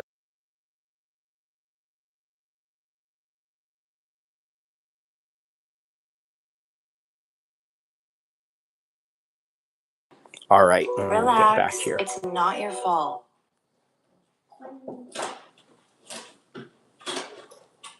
All right, mic check 1 2 1 2. Mic check 1 2 1 2. Mic check 1 2 1 2. All right, relax. Okay, good. We're back. Okay, so does the context mean anything per capita? Sure, doesn't. Raviz says because in our culture, if we hit wherever comes next is what it is. Okay, Penny says sold by their own blokes. Penny, what do you mean by that? Sold by their own blokes? Are you talking about the African slave trade? I'm assuming is what you're talking about, right? Let me know if that is what you're talking about. He says, but it's all Whitey's fault, people. Okay. As an Arab man myself, I can admit that we have traded slaves as well, right? Now, I mean, not necessarily my ancestors, although I don't know, I don't have any, historical footage or any historical context to back that up. But yeah, Shayna says yes, that's what he meant. Melanie says 4 out of 6 witnesses were black. Yeah, that's another thing, right? The witnesses were supposed to be for Carmelo Anthony, but it backfired on them because, I mean, hey, what can you do, right? If the truth is the truth and that's their truth and the version that they are spewing, then, it is what it is by the end of the day. So, yeah. The first man to own a black, who is that? Every group on the planet has enslaved their own people at one point. There, you're going to have to spell that correctly. Their. Okay, there, as in the ownership. So if you're, yeah, a little grammar lesson there, but okay. Rever says at Penny, no heathens was a comment massacre even after the crown outlawed. First man in America, Johnson, black man. Not gonna bring Austin back 2026. Damn, bro. Look, here's the thing, right? What's the hatred towards Austin Metcalf, right? I think that these two men, can we all just agree that these two men have become a symbol of your own fears and your own, maybe sometimes even insecurities? You know what I mean? So yeah, just something to think about there. Dex Mello won't make it there. He got to suffer. But you know what, man? There could be a good chance that the black homies are gonna back him up over there. So, there's a good chance of that. He says his parents did this to him. They go funded and spent the money. You know what, man? That was a common thing that a lot of people are saying, right? They got a private lawyer. They didn't get a public defender. Okay. Now, sometimes when you have a law firm, you have people that start out as a public defender. It doesn't mean that they are bad lawyers. They just have to start somewhere, and then they get hired by a firm that maybe they are tied to through family or people that they went to college with, and so they're given a chance and an opportunity. But yeah, from what I understand, all the lawyers that the Anthony family used were all private. So just to kind of put that in context. Credit score says Austin was caving out and got hit with a nuke. Caving out. I believe that's some sort of reference to white people as cavemen, from what I think you're saying, right? It's sort of like a response to people saying chimping out towards black people, which is, a common racial undertone that many people are saying right now. But I guess, you're saying the caveman in him. Yeah, I understand the reference. Yes. Call Hannah says Anthony Johnson, first slave owner in America, freed from servitude, immediately got a servant, a lawyer, and took it to the court that he could own a guy forever. U.S. slavery was started by a black man. Okay, I did not know that. That's a very interesting history right there. You know what, guys? I got to be honest with you, right? Sometimes, look, I think if you got a big platform, I think it is an advantage for you to have a big platform, right? Not saying that I have the biggest platform right now, but I am working towards it. What I am saying is that when you have a platform where there's enough people that are willing to comment, I think it does positive wonders for giving you information. Also, while giving you information, enhancing the show through that information that you guys are spewing. So that's why I always go out of my way to read the chats, even if it is a lot, which is what we got going on right now. We got a lot of people in right now. So he says there's not a racial politics car in Texas. California might have a chance, not in Texas. No Peaver. Yes, that's correct. No Peaver. Interesting name. No Peaver. Okay. Yeah, you're correct about that. Yes, the racial politics in prison in California is so racial, right? but sometimes they do make exceptions. Like, for example, if let's say you're a Mexican who ran with a black gang, then you get to run black in prison. If you were a black guy that ran with a Mexican gang, you get to run Mexican. If you were half white and Mexican, you could run with the Aryan Brotherhood. If you were half white and Native American, you could run with the Aryan Brotherhood. So, yeah. Carmelo Felon. Harlem says, tell Jesus to SMD. Dang. Okay, so Harlem, yeah, you definitely are from Harlem, right? The SMD comment. This is like a common thing that a lot of people say in the East Coast when they want to disrespect somebody. But it's honestly fighting words. Obviously, it's fighting words that that sort of evolve into other aspects, right? You know what I mean? Like you're telling another grown man to get at your private parts. It's demeaning, and not only that, it's going to cause tension, as it should. Uh Illegal Alien says both families failed their boys. Sportsmanship and respect should suspend subside all rivalries. I agree with that. Yes, that's a very good point. Very good point. Right there. Let me see here.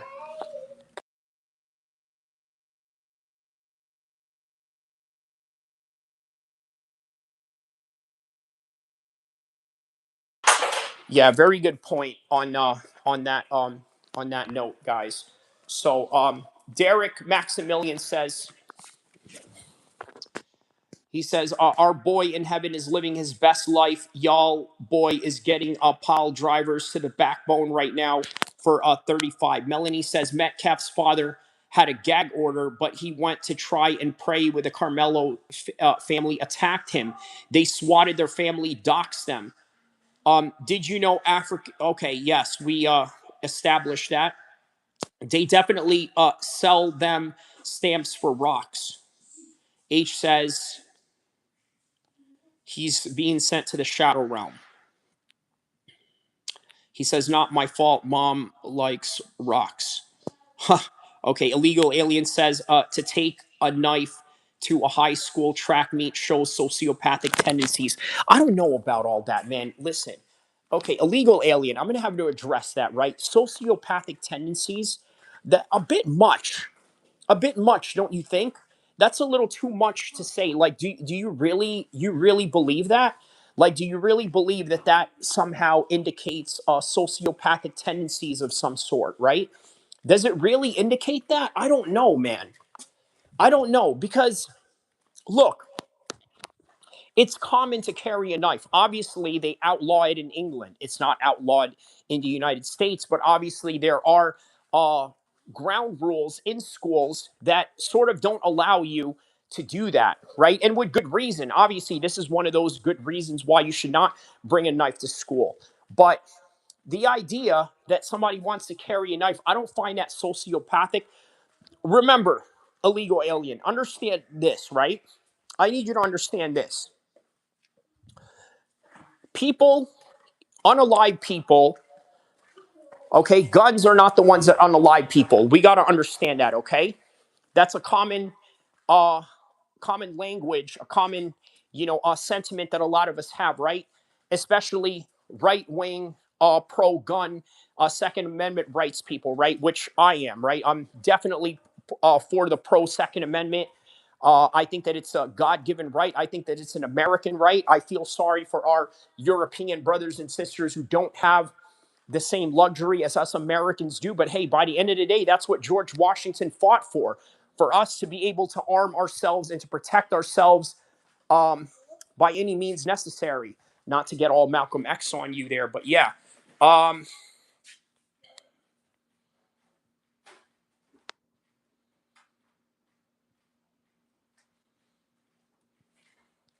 okay, man, you guys have some, seriously racist comments in the comment section right now. Bubba Gump Lip. Carmelo being suspended for 2 games had been sufficient. Prison is harsh for a little stabbing, don't you think? Carmelo being suspended for 2 games. Dang, 2 games for a stabbing? I mean, I don't think that's how the law works. Does it? I don't think that's how. I don't think that's how any of this works. You know what I mean? That's quite an interesting take on your part, right there, right? he said. What did he say here? He said, suspend him for 2 games. That's wild, bro. Just to suspend him for 2 games, that is wild. Um, but yeah, wow. Okay. He says, probably got nose wider than box Chevy. Who is that you're talking about? I have, I have an Arab nose. I don't know if I don't know. Yeah, I definitely don't have that kind of nose, my man. You know what I mean? So, yeah. Uh, Carmelo is going to come back a millionaire in 10 years while Austin suffering from big mortis looking like Carmelo's going to come back. Yes, I agree. I think he could come back a millionaire because that's just the kind of society we live in, right? We have a society, for better or worse, that I'm not going to say rewards this type of behavior, but the fascination of unaliving and the fascination of crime drama and being involved in it, I think really does attract a lot of people. I agree with that. Harlem says clearly the writers from the Kevin Hart roast are in the chat because it's not funny. Dang, bro. Dang, man, y'all getting dissed out here. Y'all, what's his name? Catching strays over here. Kevin Hart and his writers are catching strays over here. What's up with that, man? Wow. All right. He says, free Carmelo. Harlem Bangham says.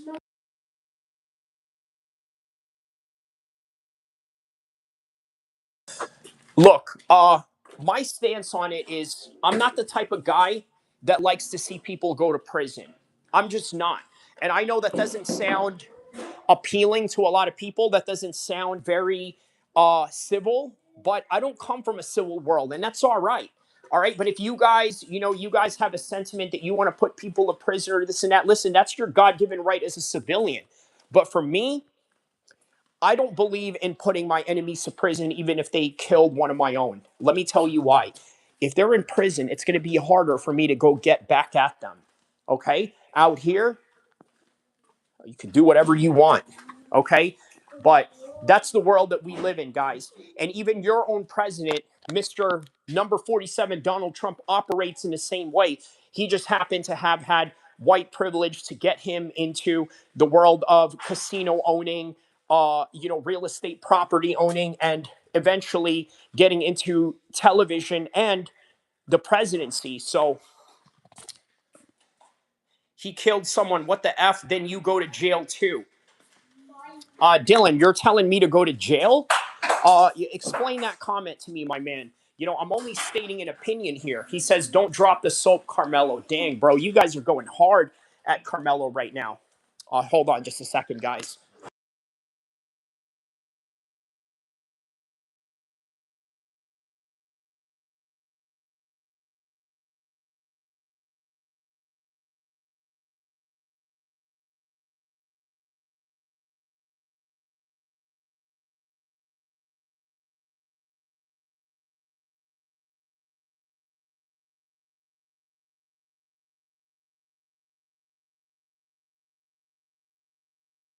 By the way, guys, anybody watching the UFC White House card today? Let me know. Let me know what you guys' thoughts on the card today, man. Real exciting stuff going on today.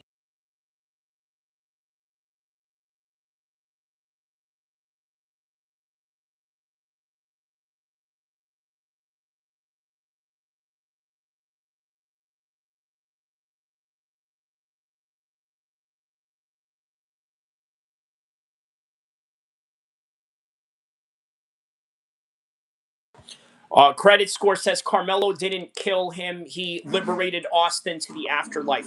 Bro, man, what's up with the King Von comments, bro? You know what I mean? Like, credit score King Von over here, bro.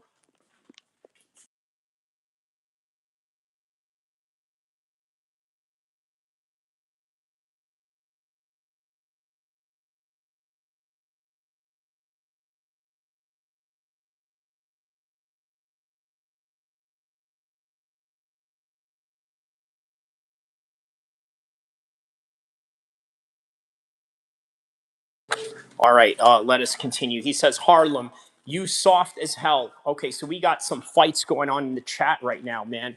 We got some people fighting in the chats right now. What's up with this? All right, man.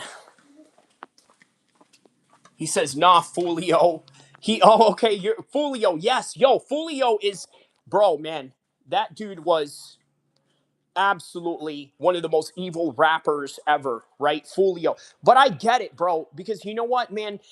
Looking at it from Fulio's position, if you look at his background story is that he, got bullied, got pushed around, was basically pushed to the brink, right? So he had to, go after these gang members. And, unfortunately, it doesn't help that Fulio looks like, he looks like, like a real gang member. So it doesn't really give any, leeway for him in any kind of way.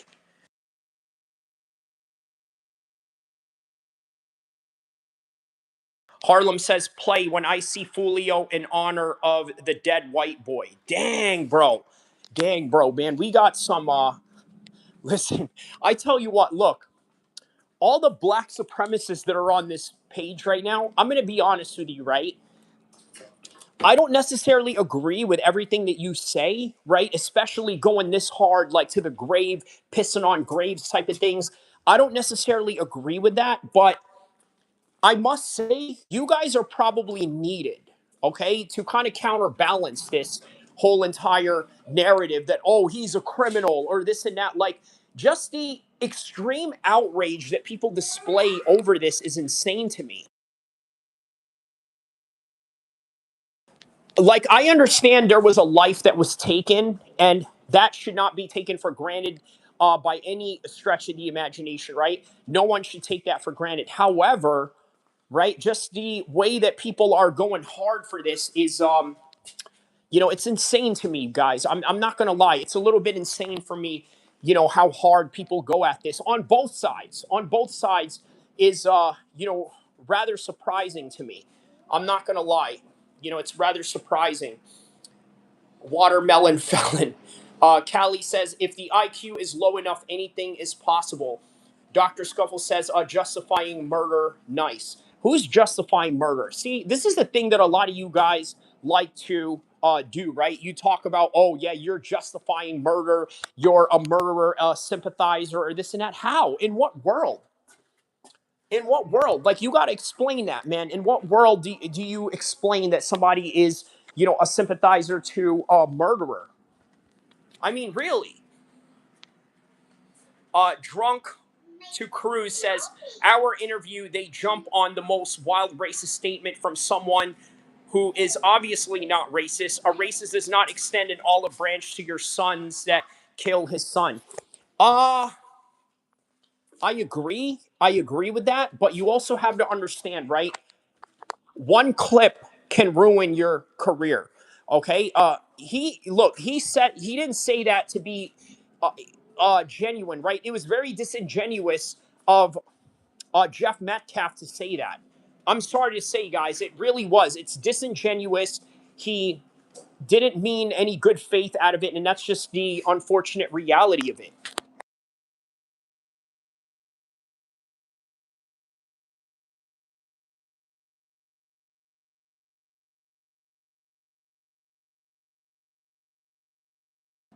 I'm gonna play a video of audio. It's an audio of Myron Gaines talking about Austin Metcalf here. Let me see here. Where is this video that he had? Okay, the watermelon felon. Okay, here we go. Right here.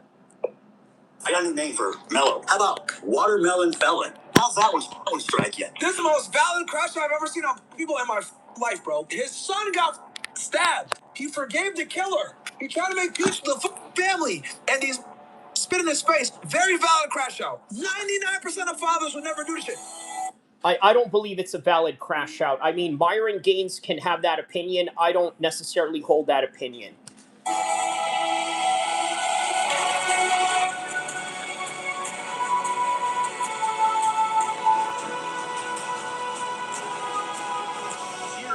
clip that people are showing out of context. I'm going to show you the longer clip. And then All right, shout outs to Steven Crowder. He's also in this. Shout outs to Crowder. Harlem says, you've said that twice, Dean. Are you okay? Dean says, Harlem is so unhappy his boy got 35. I mean, you know what, man? I'm sure he's not that devastated by it if he doesn't know him, right? Let's be honest. I'll show you how it started versus how it's going. Y'all can let me make something up so y'all can go viral. I got a new name for Mello, okay? Because he was such this little boy y'all was trying to portray. How about Watermelon Felon? How's that one strike you? Now, here is the whole clip in context so you understand what he was saying. You people hang your hat on the dumbest shit I've ever seen. Let me make one up. Y'all can let me make something up so y'all can go viral. I got a new name for Mello. There you go. Because he was such this little boy y'all was trying to portray. How about Watermelon Felon? How's that one strike you?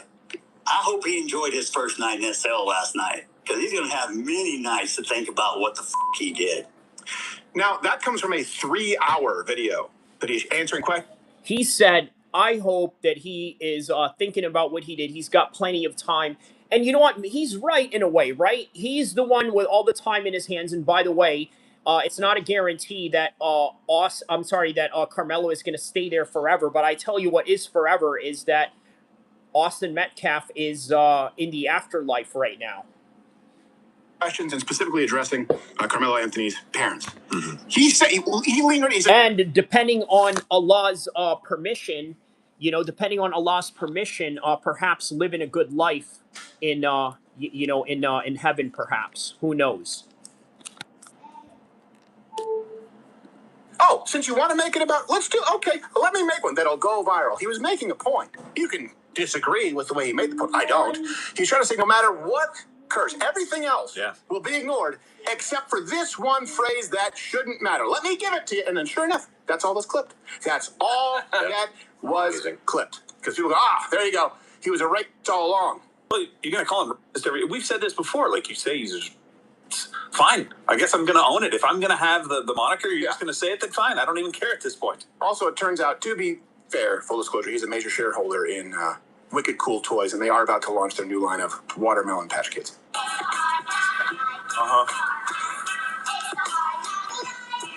He said, yo, the video says knives sold separately. Yo, y'all are savage. He says, I'm sipping white tears out of a teacup right now. Put some distance between you and them, Mr. Metcalf, but now it's time for then and now.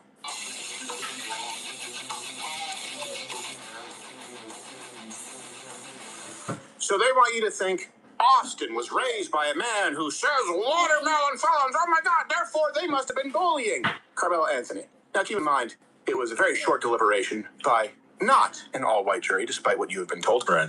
And it was pretty cut and dry. And they could have given manslaughter. Hey, so I want to hear on the comments section, what do you guys think about the black juror thing, right? Is it because many of them really just came out and proclaimed that they can't be unbiased towards the case? Look, I've been offered jury duty plenty of times. I turn it down. I'm not a snitch like that, bro. Because if I really feel that somebody is guilty, I'm going to do the right thing. And I'm not going to do the right thing when it comes to jury duty. I'd rather not do jury duty. And I filed for out-of-state hardships. So there you go.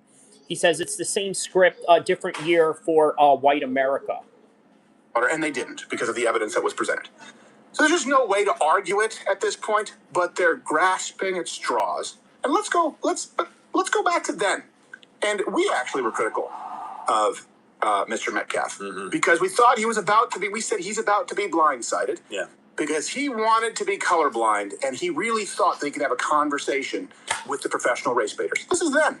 You had mentioned a few times that you had forgiven the suspect for what he did. I did. I'm glad. 2 days after his son died, I'm glad they're showing this, bro. Forget he forgave him. But we just informed you about these documents. And that doesn't change anything. Okay. This has to do with me and God. God teaches us in the Bible. He talks about forgiveness. You know what? I really appreciate that part of Austin Metcalf's dad, Jeff Metcalf, right there. I really appreciate that part. That was a clip of him saying that back in April of 2025.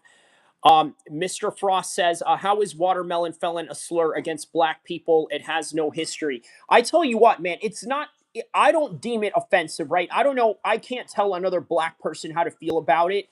But if somebody was to mistaken me for a black person and say watermelon to me, I would be like, okay, well, what's wrong with watermelon? It's good for you.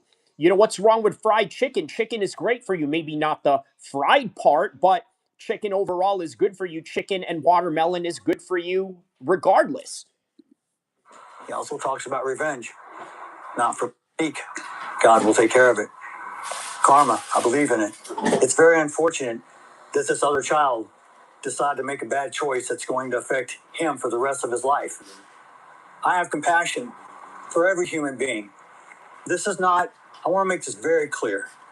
This is not a race issue. This is not a black and white issue. I don't want someone to step. They made up a white issue, as they always do. They made. And by the way, on both sides made it a racial issue. Credit score says Austin decomposing, rotten, smelling awful. His brain is in his chest right now. Damn, yo, credit score, bro. You are wild, bro. You are wild. You know what I mean? But you know what? Listen, what am I going to say? He says, no boxing, no life. Says the whole entire situation is screwed. At the end of the day, deadly force was not necessary. A white issue, because this is what they do. When there's violence in their own community, no one gives a fuck. Oh, the Aquarius and them had to settle a beef. It's the ops.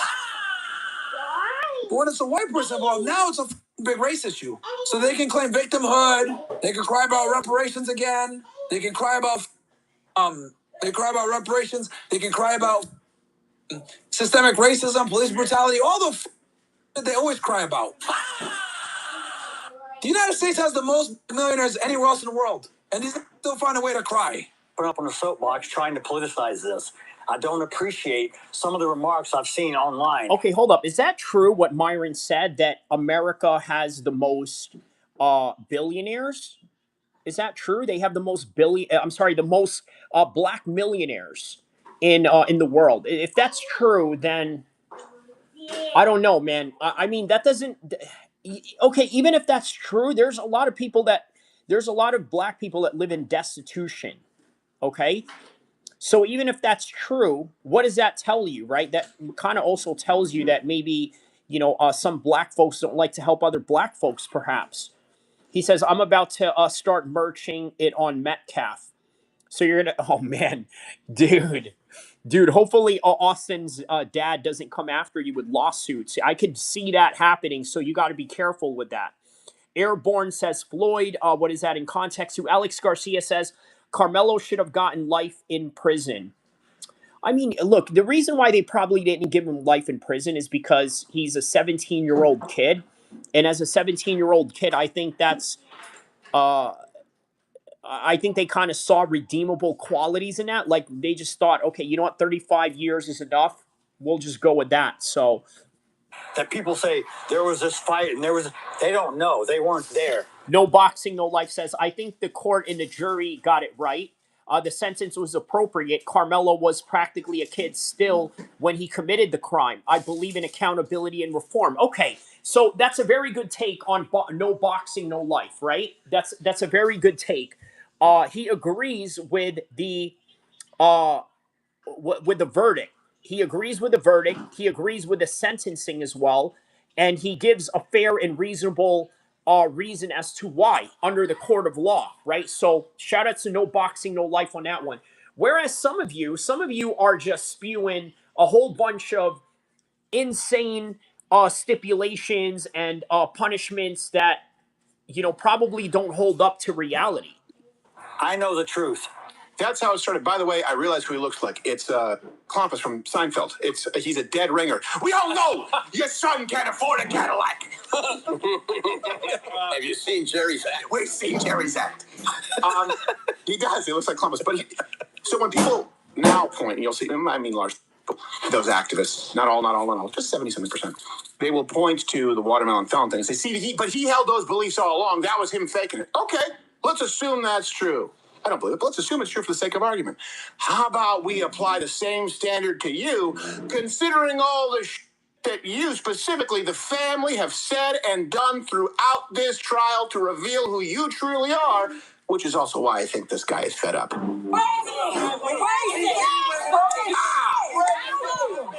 Yeah, bro. Like, yo, like, this is, like, I'm making a tweet right now. Harlem Bangham says Karmelo is a liberator of souls. Dude. Now, bro, I want you to retweet this, bro, because honestly, yo, this Karmelo Anthony case has made all of us more. This has made all of us more, bro. Okay? Myron is saying this made all of us more racist. Do you agree with that? Do you agree that this case made people more racist? Is it racist or more racially aware? And by the way, I think he's speaking on both sides, not just the white side. Yeah, like, yo, get the out of here with this show. Here you guys go. We're all more now because these. Like, this is all real talk. I'm glad that Crowder is showing this. I'm glad that he's showing this because forgot this, bro. I go, you forget Jeff Metcalf forgave Karmelo right after his son was murdered and tried to meet with Carmelo's family to make peace. He was crucified for it and still received death threats despite being the victim's father. He has a 100% valid reason to crash out on you. People create the racism to cry about. This Karmelo Anthony case has made all of us more. We are all tired of you, bro. And I think I speak for all of us when I say this, man. Get the f*** out of here, bro. We're all tired of you, and we really are. The fatigue is through the roof. This Karmelo Anthony case, we're all like, yo, we're all looking at this like, yo, shut the f*** up, man. Shut the f*** up. Y'all lost. He got convicted. It's not self-defense. Y'all are really gonna cry when Chud beats the case. Like, yeah, imagine when Chud beats the case. CMDR Nutrient says, kid committing a crime doesn't make me more racist. It's just those saying that he should be free simply because he's black, or people who try to act like if racist stuff was said, it makes the murder okay. Okay. Bro has a valid reason to crash out, man. Holy. Anyway, I'm glad Crowder showed that, bro, because I remember he got crucified for giving that guy, bro.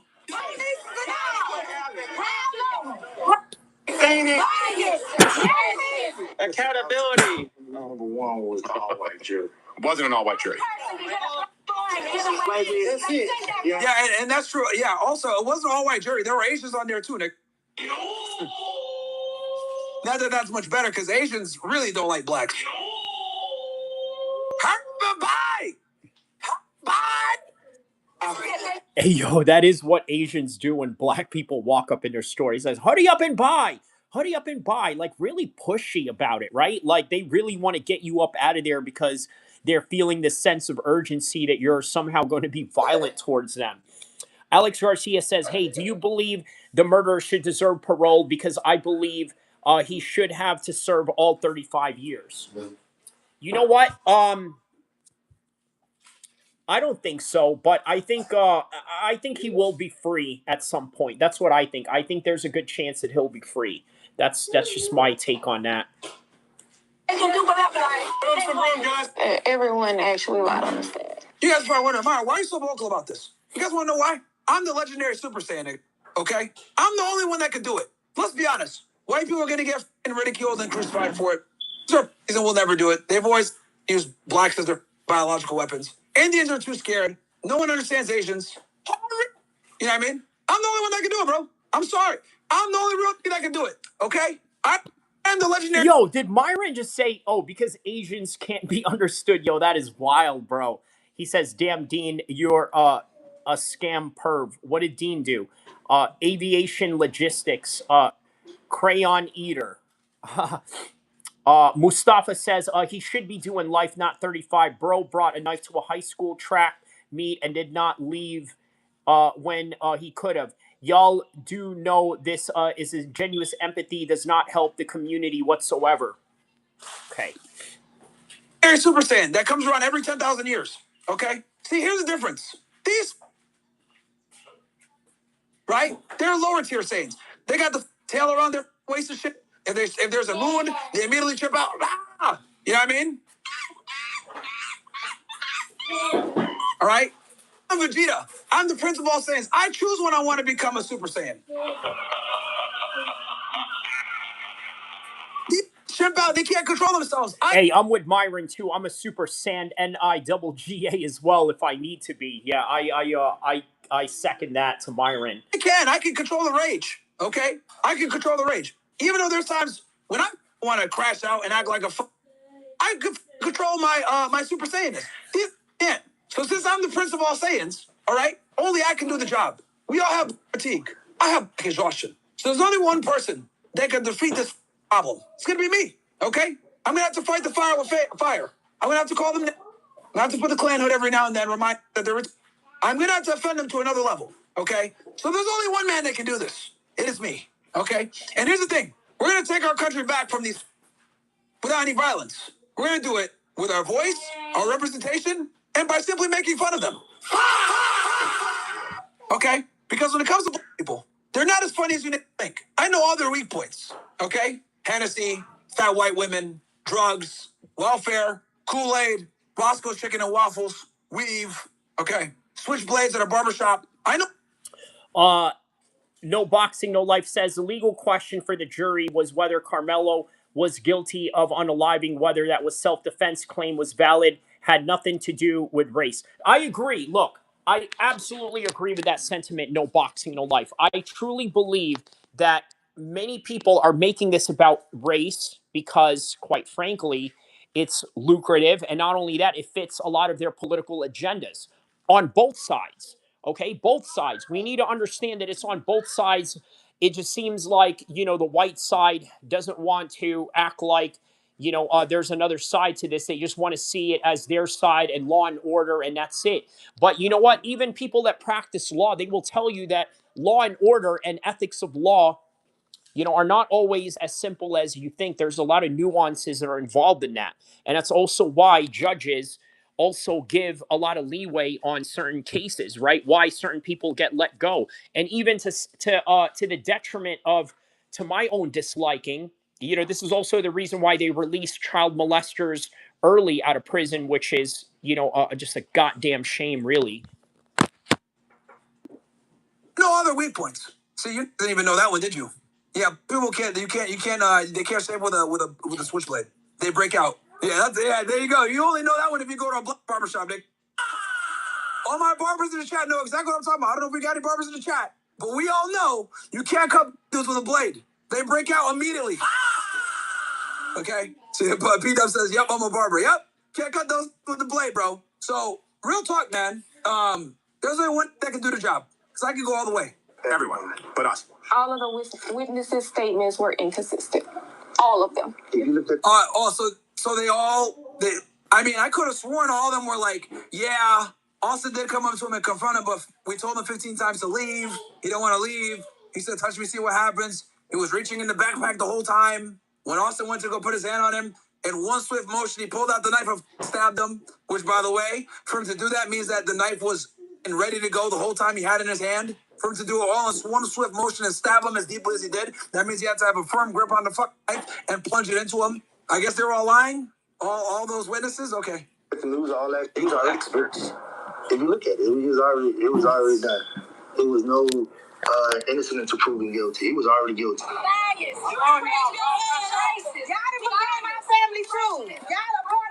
It's so funny because she puts the heart thing there saying, y'all. All right, bro. So if we're going to apply the pre-built racism in your DeLorean, I'll apply the pre-built victim excuse, always blaming racism. So you taught your son that if anything ever happens, it's just bias, prejudice, and that's why he acted like an ass. And he's doing hopefully the rest of his life in jail. I'll apply the same standard. Or, most likely, he was genuine. He thought he could reason with you people, meaning the family specifically. Then you acted that way, and he said, you know what? Since I can't actually hope for peace, I can't actually hope for reconciliation. Now we're just at the intersect of hoping to find justice and truth. I think that's more likely. They never want to apply the standard to themselves. That brings us to now. His attitude toward the family has drastically changed, and rightfully so. And keep in mind when he 100% valid crash out, bro. 100% valid crash out, bro. says you in this video, in case people try and take it out of context, he's specifically addressing the parents. It's a three-hour video or stream that he uploaded. We went through all of it, and a lot of this hasn't made its way to social media. Here you go. From day one, I said this was never about race. Please don't make it about race and don't politicize it. And what did you do? You chose both. The race card fatigue, it's real. I'm sorry. You have embarrassed your own culture and race. Don't get me wrong. We got a lot of people that embarrass the shit out of me too. But you guys, you got a patent on that shit. And the only people that's going to change it are you. Don't blame the white person because we can't change it. But you're going to blame the white person for everything else. We're the bad ones. We're the ones that held you down. Guess what? You can do everything in America that I can do. Tell me one thing you can't do that I can't do. And the fact that people in the community, the black activist community, are outraged, tell me they don't understand that once upon a time, the most likely scenario would be this man requiring the restraining from authorities because he would be killing the family of the boy who murdered his son. As they gleefully blame white people. You understand that, right? That would have been the case. This man isn't going out and committing violence. He's speaking truth. You may not like. Okay, look, I'm going to have to disagree with Austin Metcalf's dad on that one, right?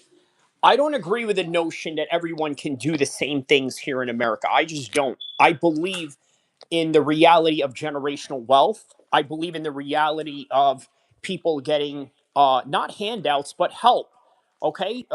If you come from a family of lawyers and your father owns a law firm, the chances are you're either going to work for his law firm, you're either going to own it yourself, or you're either going to get some sort of boost in building your own law firm, which more than likely is going to be attached to your family's legacy, right? Which ultimately leads to generational wealth. Now, are there black people that have done this? Yes, because there are black people who have had family, who have had relatives, who have had a mother and father who did really well for themselves and they passed it down.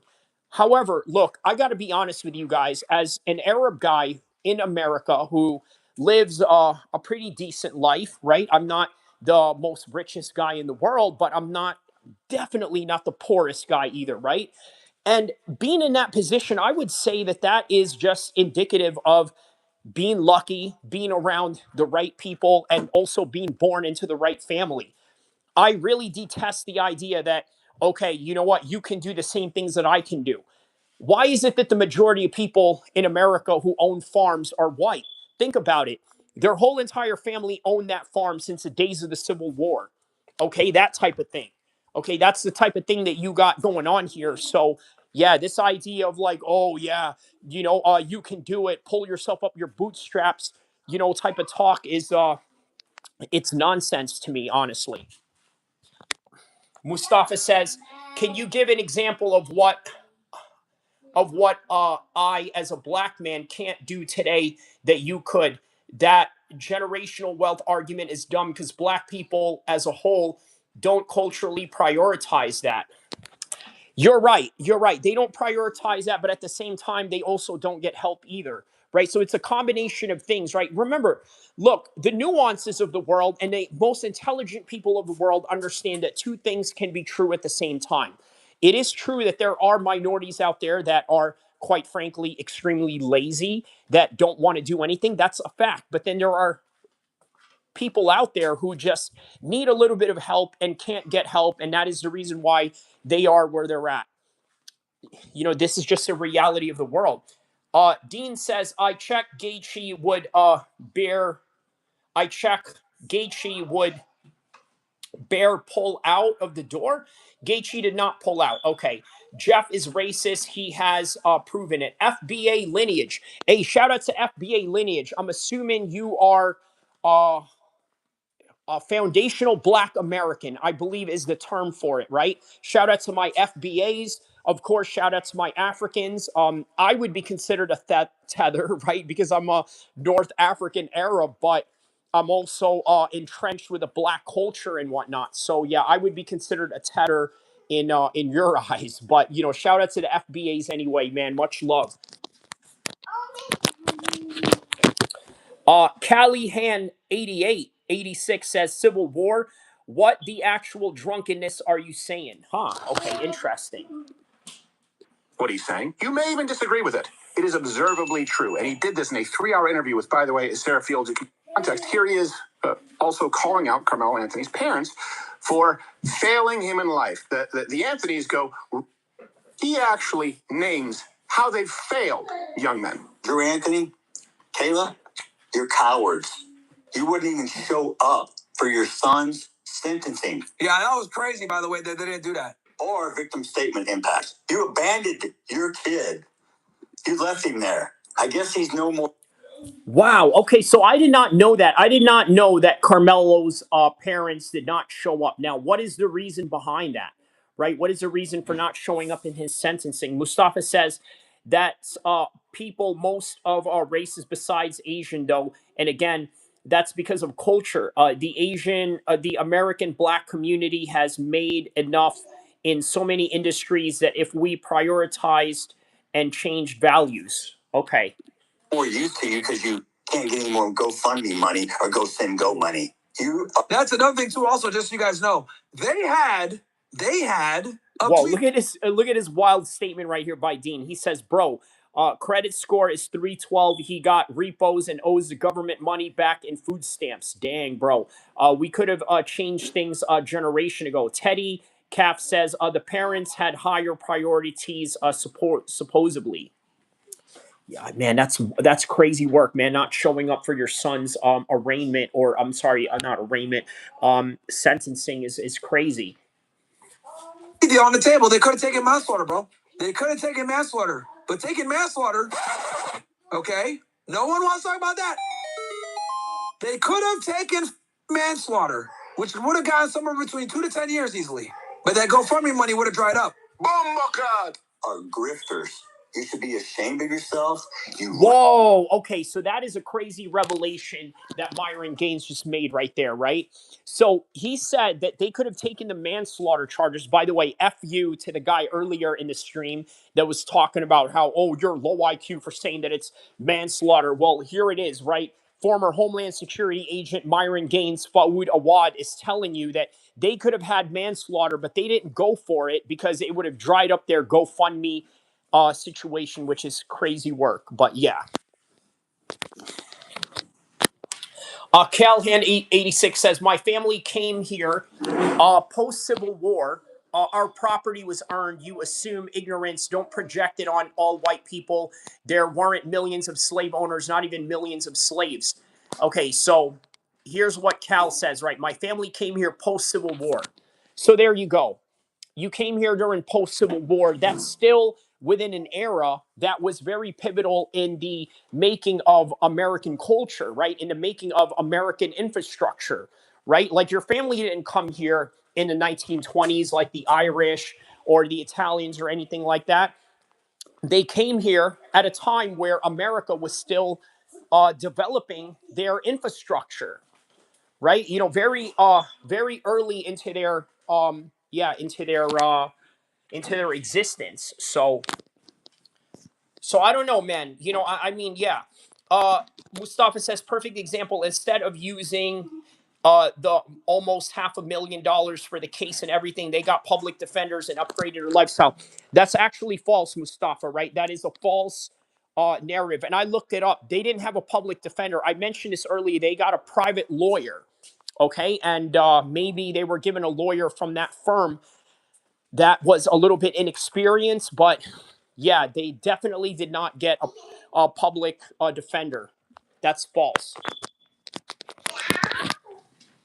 Raise that child, and I swear to God, CPS for come check on those other 3 that you still have. You try to play victim.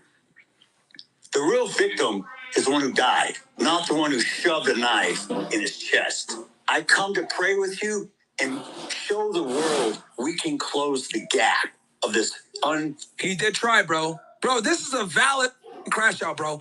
This is the most valid. People want to say call out. I don't go valid, bro. Valid. I watched this case from the beginning, and if you guys remember, right, I didn't really give an opinion on what I thought when it came to was it self-defense or not, right? I didn't really give like a hard take on it because I was like, you know what? We don't have all the facts. The judge put everything under seal, had gag orders on everybody because it was all minors. So I was like, you know what? Let's wait till the trial. Let's wait till the trial, see what happens. But I remember him trying to go to the press conference. I remember him trying to make peace about it, saying this isn't about race, trying to be nice. He's spit in his face multiple times, bro. So this is a very, very, very valid racism crash out, bro. Man. This is the most valid crash out I've ever seen on people in my life, bro. His son got stabbed. He forgave the killer. He tried to make peace with the family, and he's spit in his face, bro. Crash out, bro. Very valid crash out. Very valid crash out. 99% of fathers would never do this shit. I'll tell you how this right now. I know my father. Yo, let me stop. I think this is employed. Let me chill. Let me chill, man. Let me shut the mouth for 2 seconds, bro. All right, look, I don't necessarily agree with the crash out that Myron is talking about here. I agree with the crash out. I don't agree with the racial statement, okay? Your son was unalived by somebody. Yeah, crash out, bro, but don't add race into it because, their whole entire basis of this fight was never about race to begin with. Oh, chill. Let me chill. My dad would not say that. My dad would make peace with these, okay? Believable racial divide.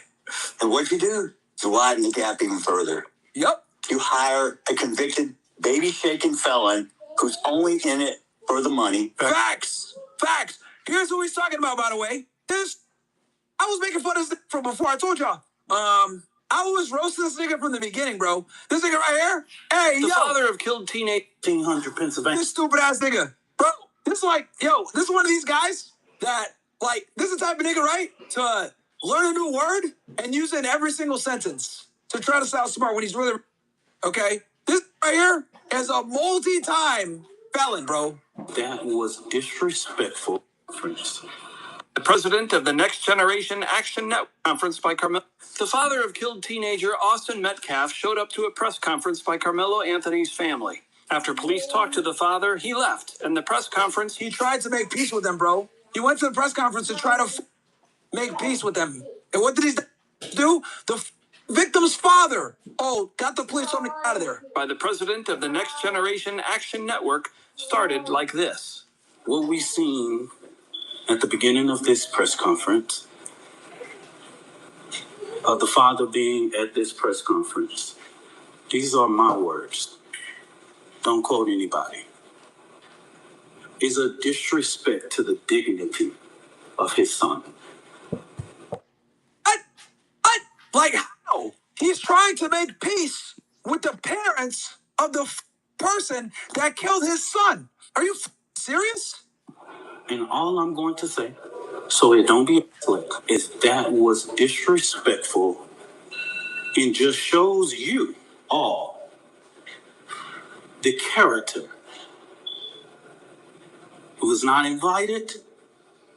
He knows that it's inappropriate to be near this family. Fuck you. You want to know? See, here's the thing, okay? Jeff Metcalf isn't a gangbanger, okay? There's no such thing as ops, okay, for them. He's the one that lost a son. He's the one that should be mad.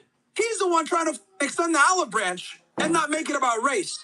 Make it as two families grieving a... Callahan says, the irony of ignorant person having a screen name credit score is more ironic than Shakespeare play.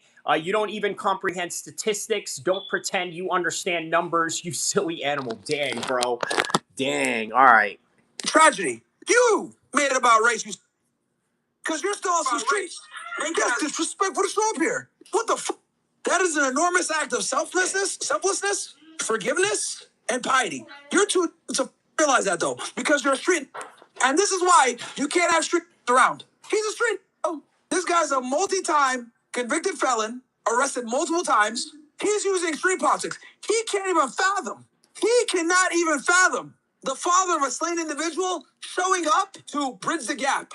He doesn't understand this because he's an idiot.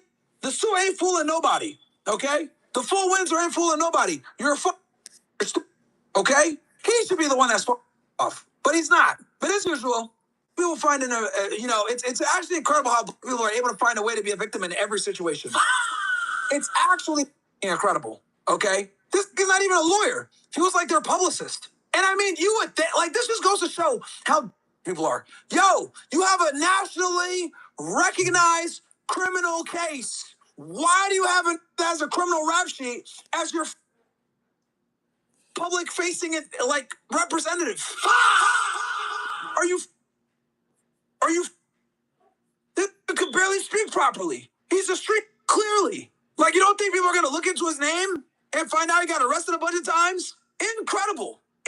Incredible. Oh my God, bro. Like, just sorry. Look, that's not always indicative of anything, right? Just because somebody got arrested, it doesn't mean that they're not good people or they're not good lawyers, or, you know, they may just have had a second chance in life and they decided they were going to do something with it. And then they want to call you for saying it out loud that they're this is. But he did it. And so I say to people, actions speak louder than words. Okay? Yeah. And I would say that was a selfless act of incredible restraint. See, us that have a brain that aren't saw what he did and we're like, wow, holy, this guy's really trying to make peace here. He's really not trying to make it about race. He's really not trying to. But you made it about race. You guys started this game, now he's gonna finish it. Valid crash out, bro. Valid crash out. People in America. For me, I'd have the Klan hood and everything. I'd be doing the Roman swoosh. Bro, if it were me, if I was Jeff Metcalf, maybe this is a crazy Myron Gaines mind. I'd have a burning cross in the back. I'd have 7 in white robes. We were sitting in the living room. You know what I mean? Like, bro, like, yo, like, these, man, pull Myron Gaines' mind, brain, and Jeff Metcalf's body. Bro, I'm inviting the Grand Wizard. Hey, we're having a Klan meeting for real. All right? Be at my house at 7. I order Domino's, right? The 555 and Pizza Man show up. Price of Mexican. Knock on the door. You come to the door with the gown on with the pointed hood. Y'all been go. Yo, I'm telling yo, bruh. I'm going all the way, man. Damn, bro. Yeah, Myron is he's crashing out on this one right here. But I kind of get what he's saying, right? Like, he's symbolically trying to say that this case literally made many people racist. He says the Metcalfs can sue in civil courts. He'll get out in the box dead poor. Damn, bro. All right. Let's continue on. I would invite the boys over, right? He said, damn, dig up Austin up so we can have a rematch. Bro, Mustafa says, being arrested doesn't make you a bad person. You constantly being in some shit is an indicator of something, though. Again, disingenuous empathy is literally perpetuating problems in our community. Call Domino's, get that 555 deal, nigga. That Pizza Man show up. You got the hood. You forget. You accidentally open up the door. Oh, I got the costume. And then Mexico, like, oh, shit.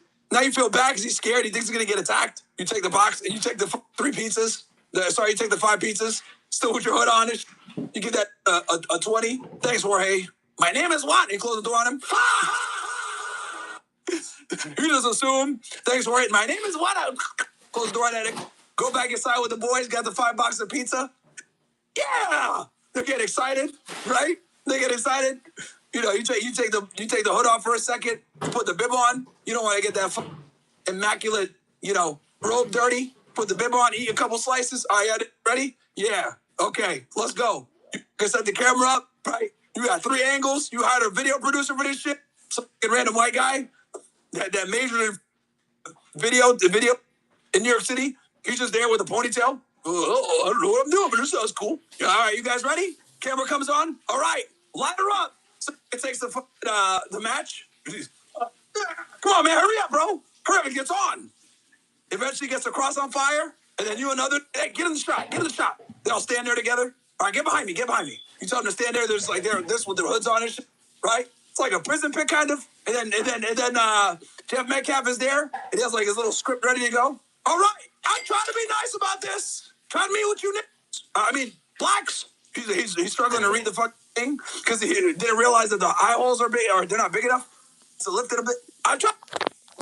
Okay, so if you're watching the video on Myron on this one, right? He literally says on the video, this is a comedy skit. I'm going to tell you why that's important. Obviously, that is for assurance purposes that he doesn't get sued or doesn't get, I don't know, some sort of repercussions that come from it. That's one way of looking at it. The other way of looking at it is, look, everything that he's mentioning, right? Oh, okay, dressing up as a KKK member, just having had enough of it. I need you to understand, man. I'm not saying that this is an excuse. I'm not saying that this is, the reason why, although, one can validate that this could be some of the reasons why, but this is the reason why many people in Gaza, many people in Yemen, many people in war-torn regions of the Middle East become radicalized and join radical groups like ISIS, Al-Qaeda, ISIS-K, whatever type of organization you could come up with, the Muslim Brotherhood, Hamas, which sort of all falls into the same branch. So, understand that radicalism is caused by something very radical that happened in your life, right? Losing a family member.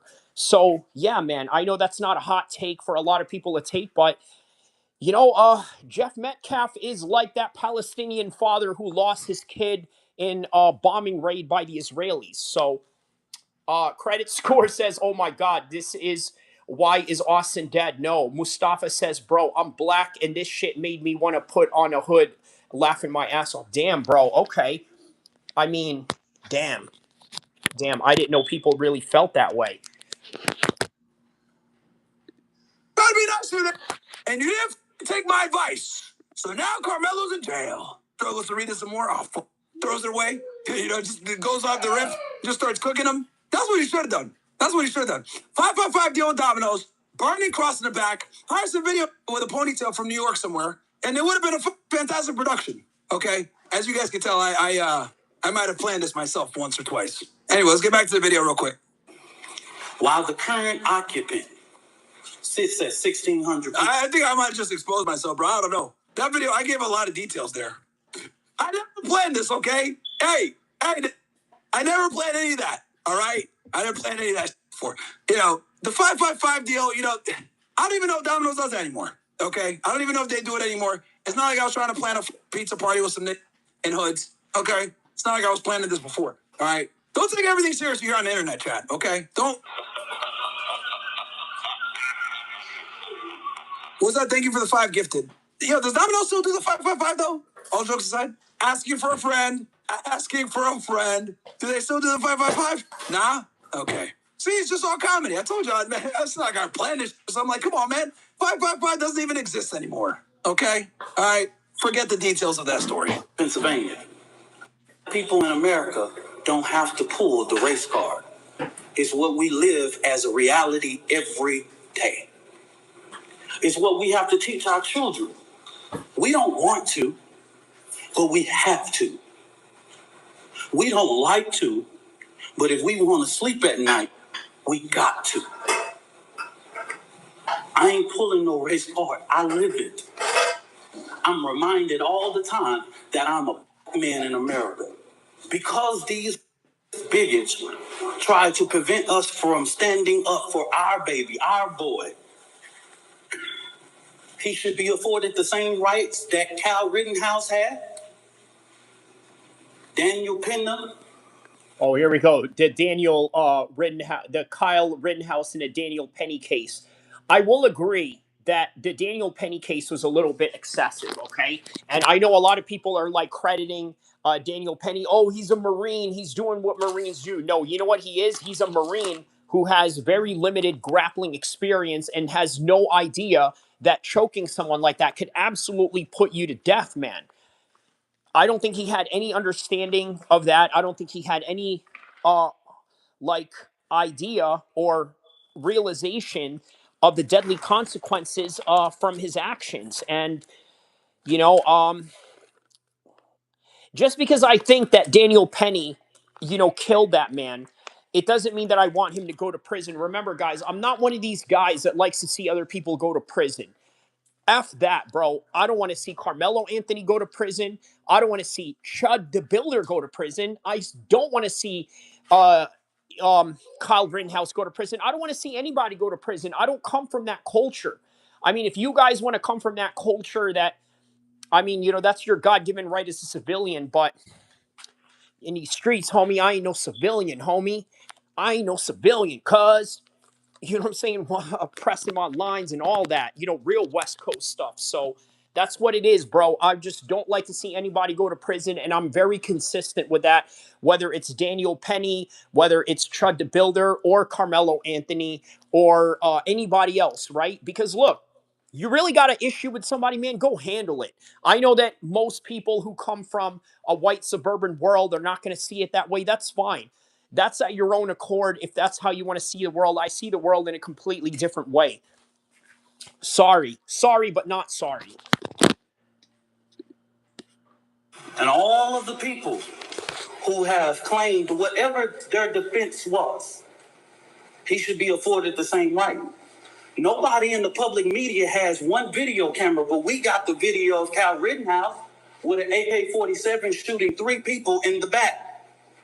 We got that. And he raised more than $2 million publicly, and nobody says anything. Anyway, so that's what he's talking about, guys. Check true. Who gives you bad advice, kicks me out of a press conference. Yep, we got the receipts. Oh, funny. I was somewhere I wasn't supposed to be, but I left when asked. I didn't stab anyone. Oh, shit. Oh, shit. Oh, my God. Yo, I did not see this video, chat. Chat, I did not see this video. What the This cooking. Yo! He said I was told to leave and I didn't stab nobody. That's crazy. Hey, yo! Yo!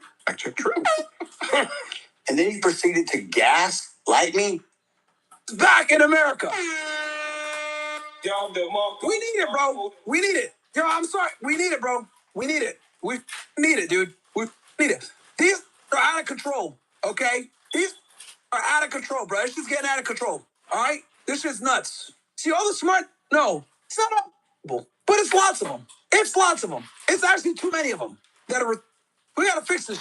Convicted felon, quote, advocate, minister? Minister of what? Minister irrelevant? Minister Minister of fried chicken. Minister of menthols. How about Minister to you? And here's the thing that really bothers me, too, is you have some of these sewing circle Protestant Christians. I'm a Protestant. Go like, well, he doesn't need the language. You. That's right. His son got killed. You have to punctuate that. Okay, so credit score here says, let's stop playing pretend in society. You mother effers are racist, don't like us, but don't want to leave us alone or bring back segregation. It sounds like you are the problem. You know what, man? A lot of people hold these sentiments, credit score. He said, yeah. He says, let's stop pretending. Let's stop pretend F the laws. We get it back in blood. That's the idea for you oppressors. Damn, bro. Okay, real radical stance on your part right there, man.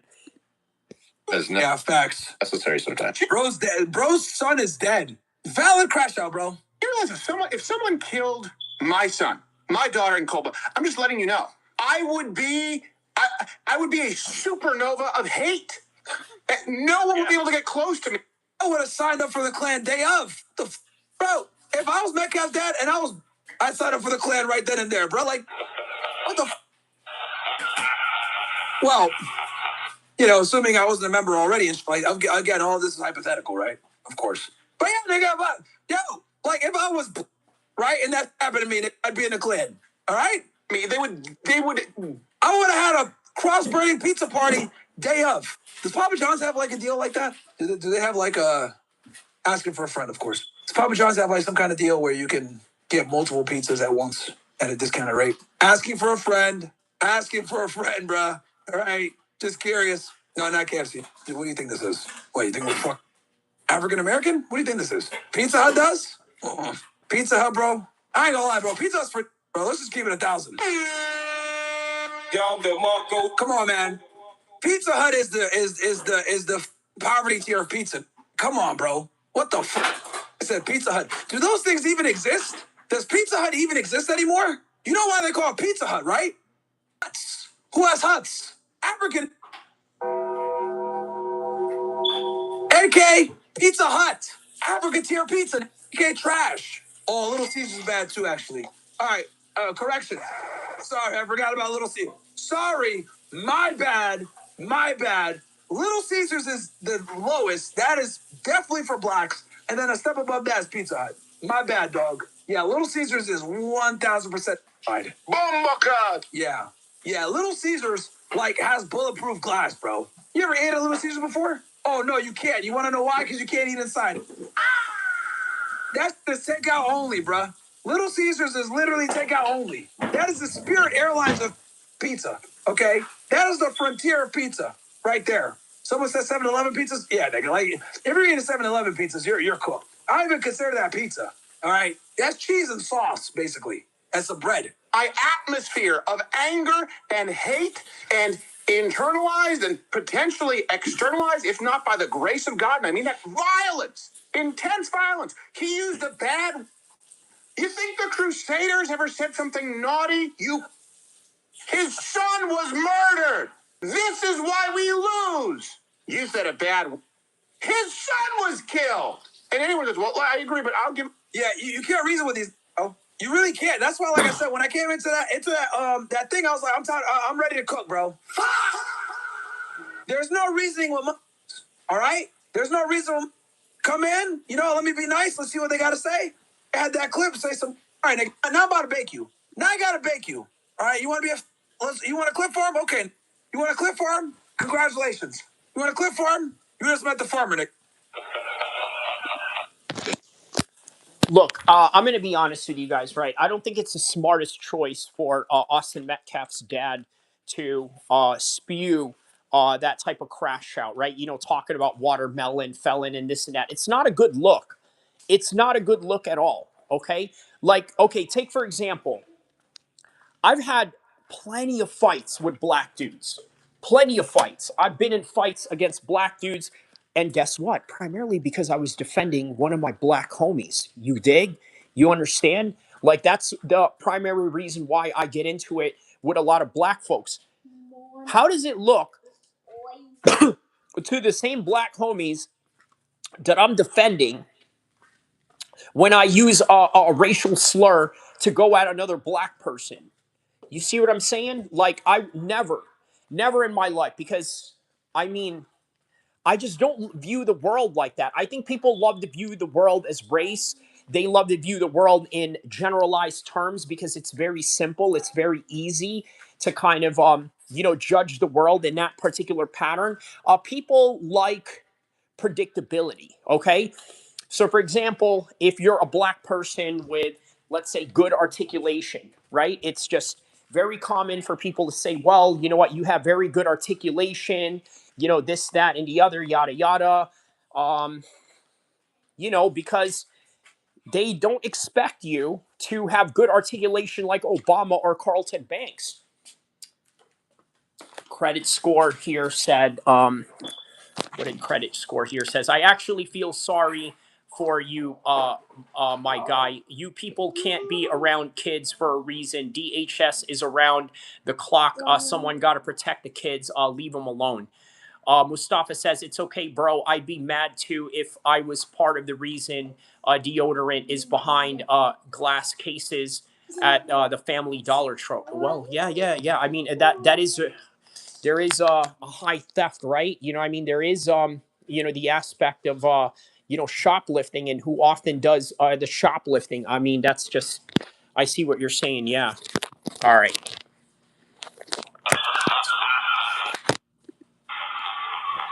You just started doing this. I've been farming this. Welcome to the barn. You're stuck with me now. What thought he was going to be able to get a gotcha moment. Ended up getting embarrassed. Him and his entire panel of. But he still could have done it, and they won't share it. A lot of them, they won't share it. They won't support him. That's ridiculous. Because even though we know how a lot of these people live in secret, right? They speak Christianese in church, and they would never. They go home and they watch HBO and Netflix, but they can't share a grieving father who's speaking truth to power because he says the word. Yeah. I can't imagine it being milder if your son was murdered. And you know what? He was milder.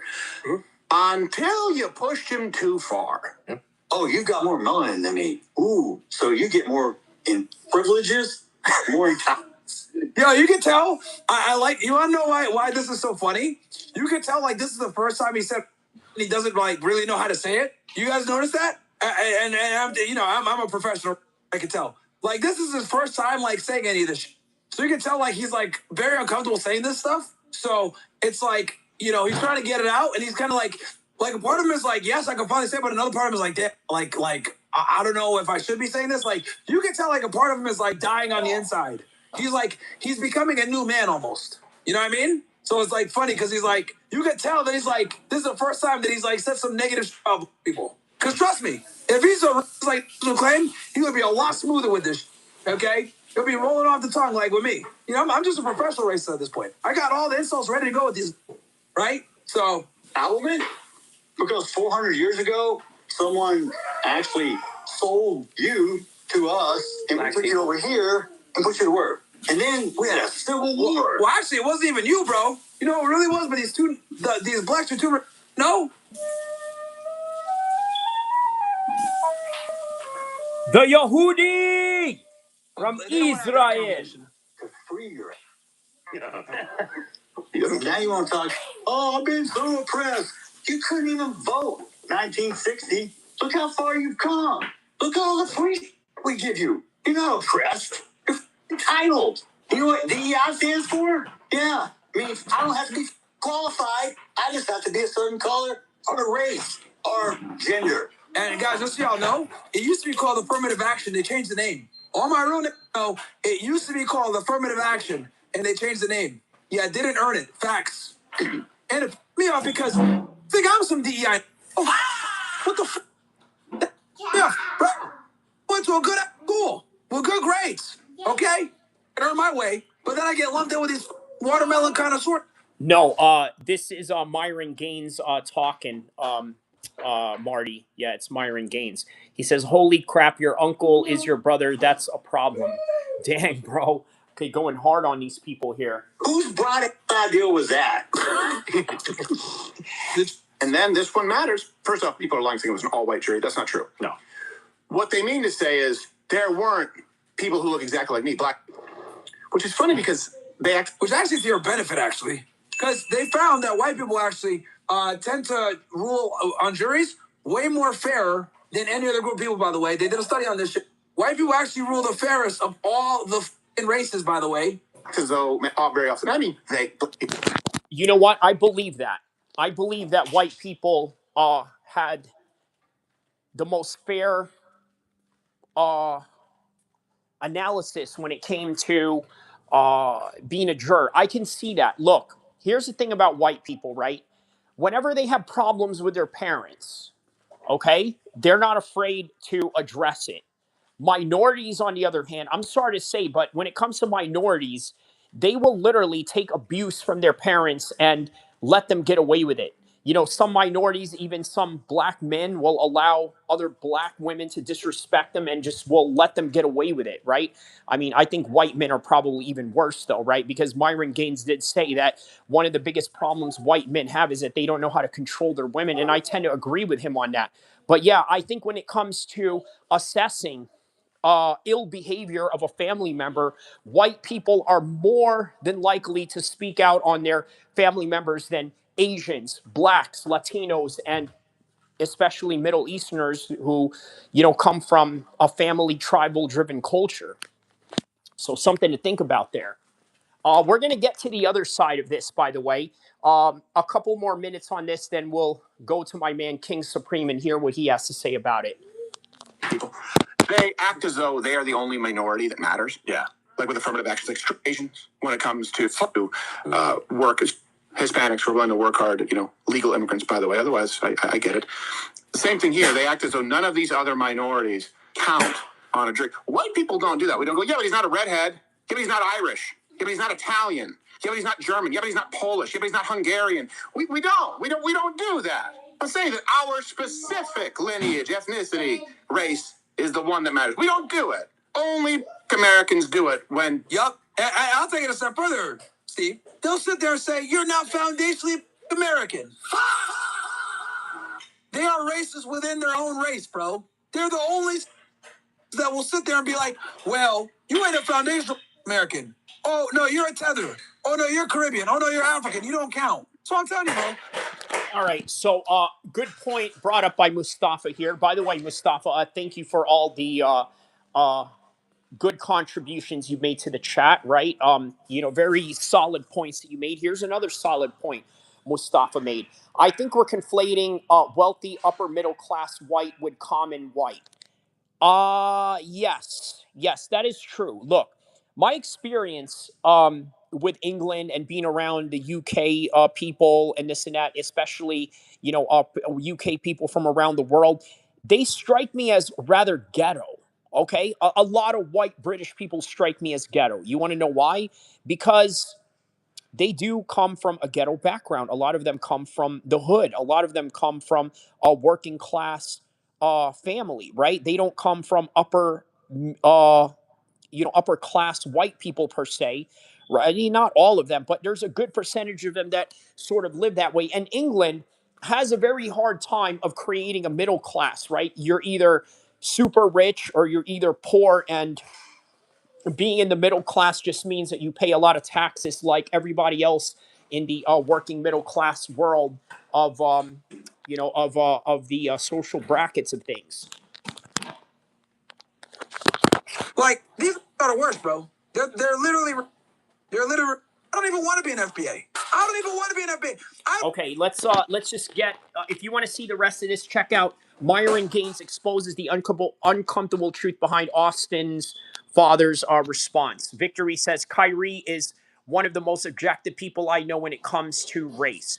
Absolutely. You know why? Because I don't have any particular attachments to race per se. Like, do I have a certain pride of being, born into a certain race or this and that? Like, is it great that, being half Arab, it gets me into places of, people that are of Middle Eastern descent. It gives me opportunities with people who, come from that part of the world that want me to, engage and be part of certain things. Yes, there's some beauty in that. And, there's nothing like an Arab who spends for their friends. Okay, just so you guys know, right? Arabs are very good and very non-stingy when it comes to, helping their friends out. So, yeah. But at the same time, I also see the ills of what some Arabs will do. And I'm not afraid to call them out on it, because ultimately Islam is not necessarily about race. It's not about, X, Y, and Z or the other. It's about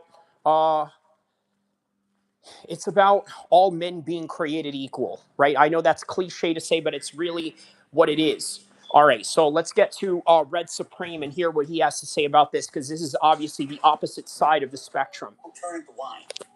And anybody else can, step up. Don't become kicking rocks in my backyard. Look in your own. The display of adults on the internet. If your children saw how you acted, would you be proud? Or is that what you teach them? Do you teach them that racism is okay?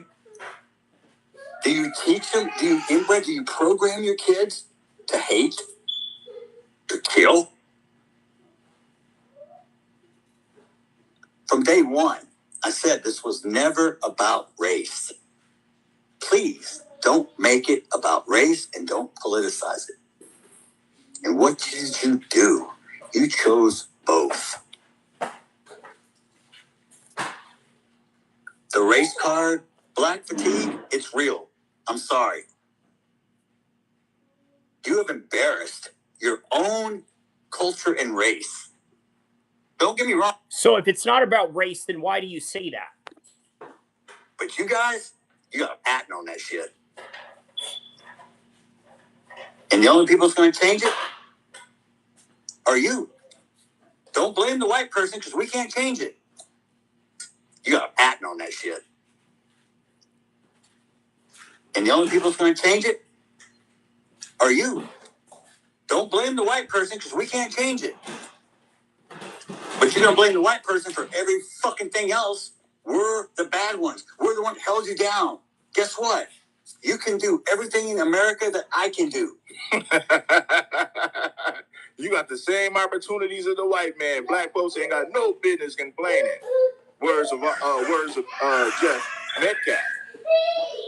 You chose both.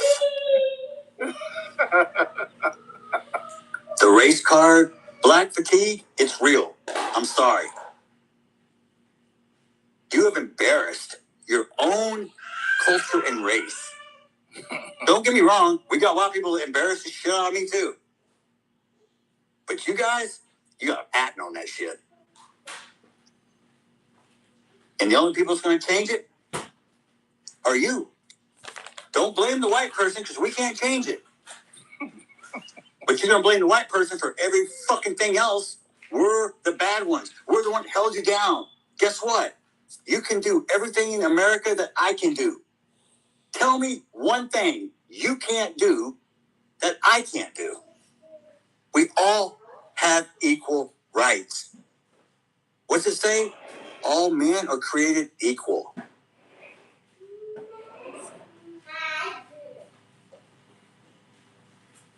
The First Amendment protects free speech.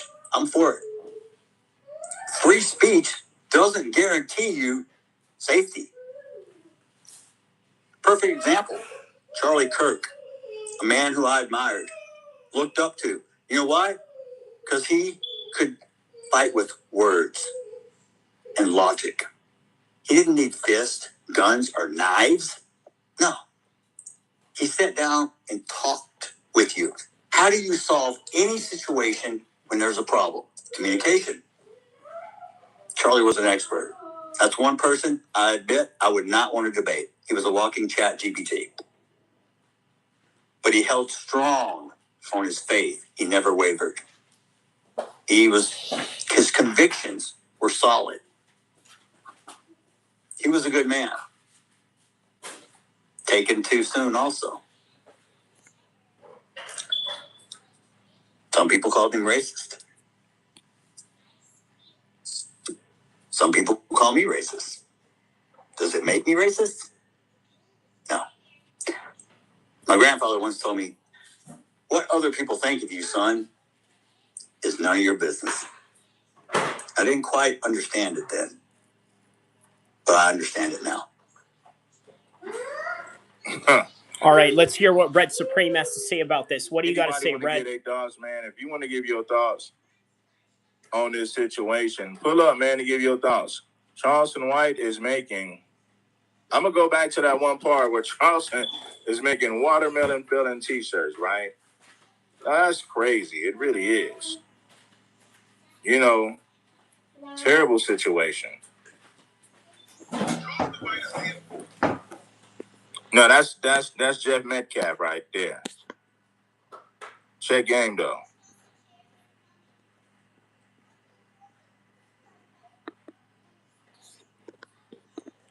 You know Charleston White is getting a lot of backlash for doing some questions. I think I might pull up to his stream. Let's see. Yeah, let's check this out right here. By the way, this is the stream that I'm following right now. Let me show you guys right here. Check this guy out right here. King Supreme TV. This is the guy who I'm reacting to. By the way, don't forget to like and subscribe. I'll see you guys in the next one.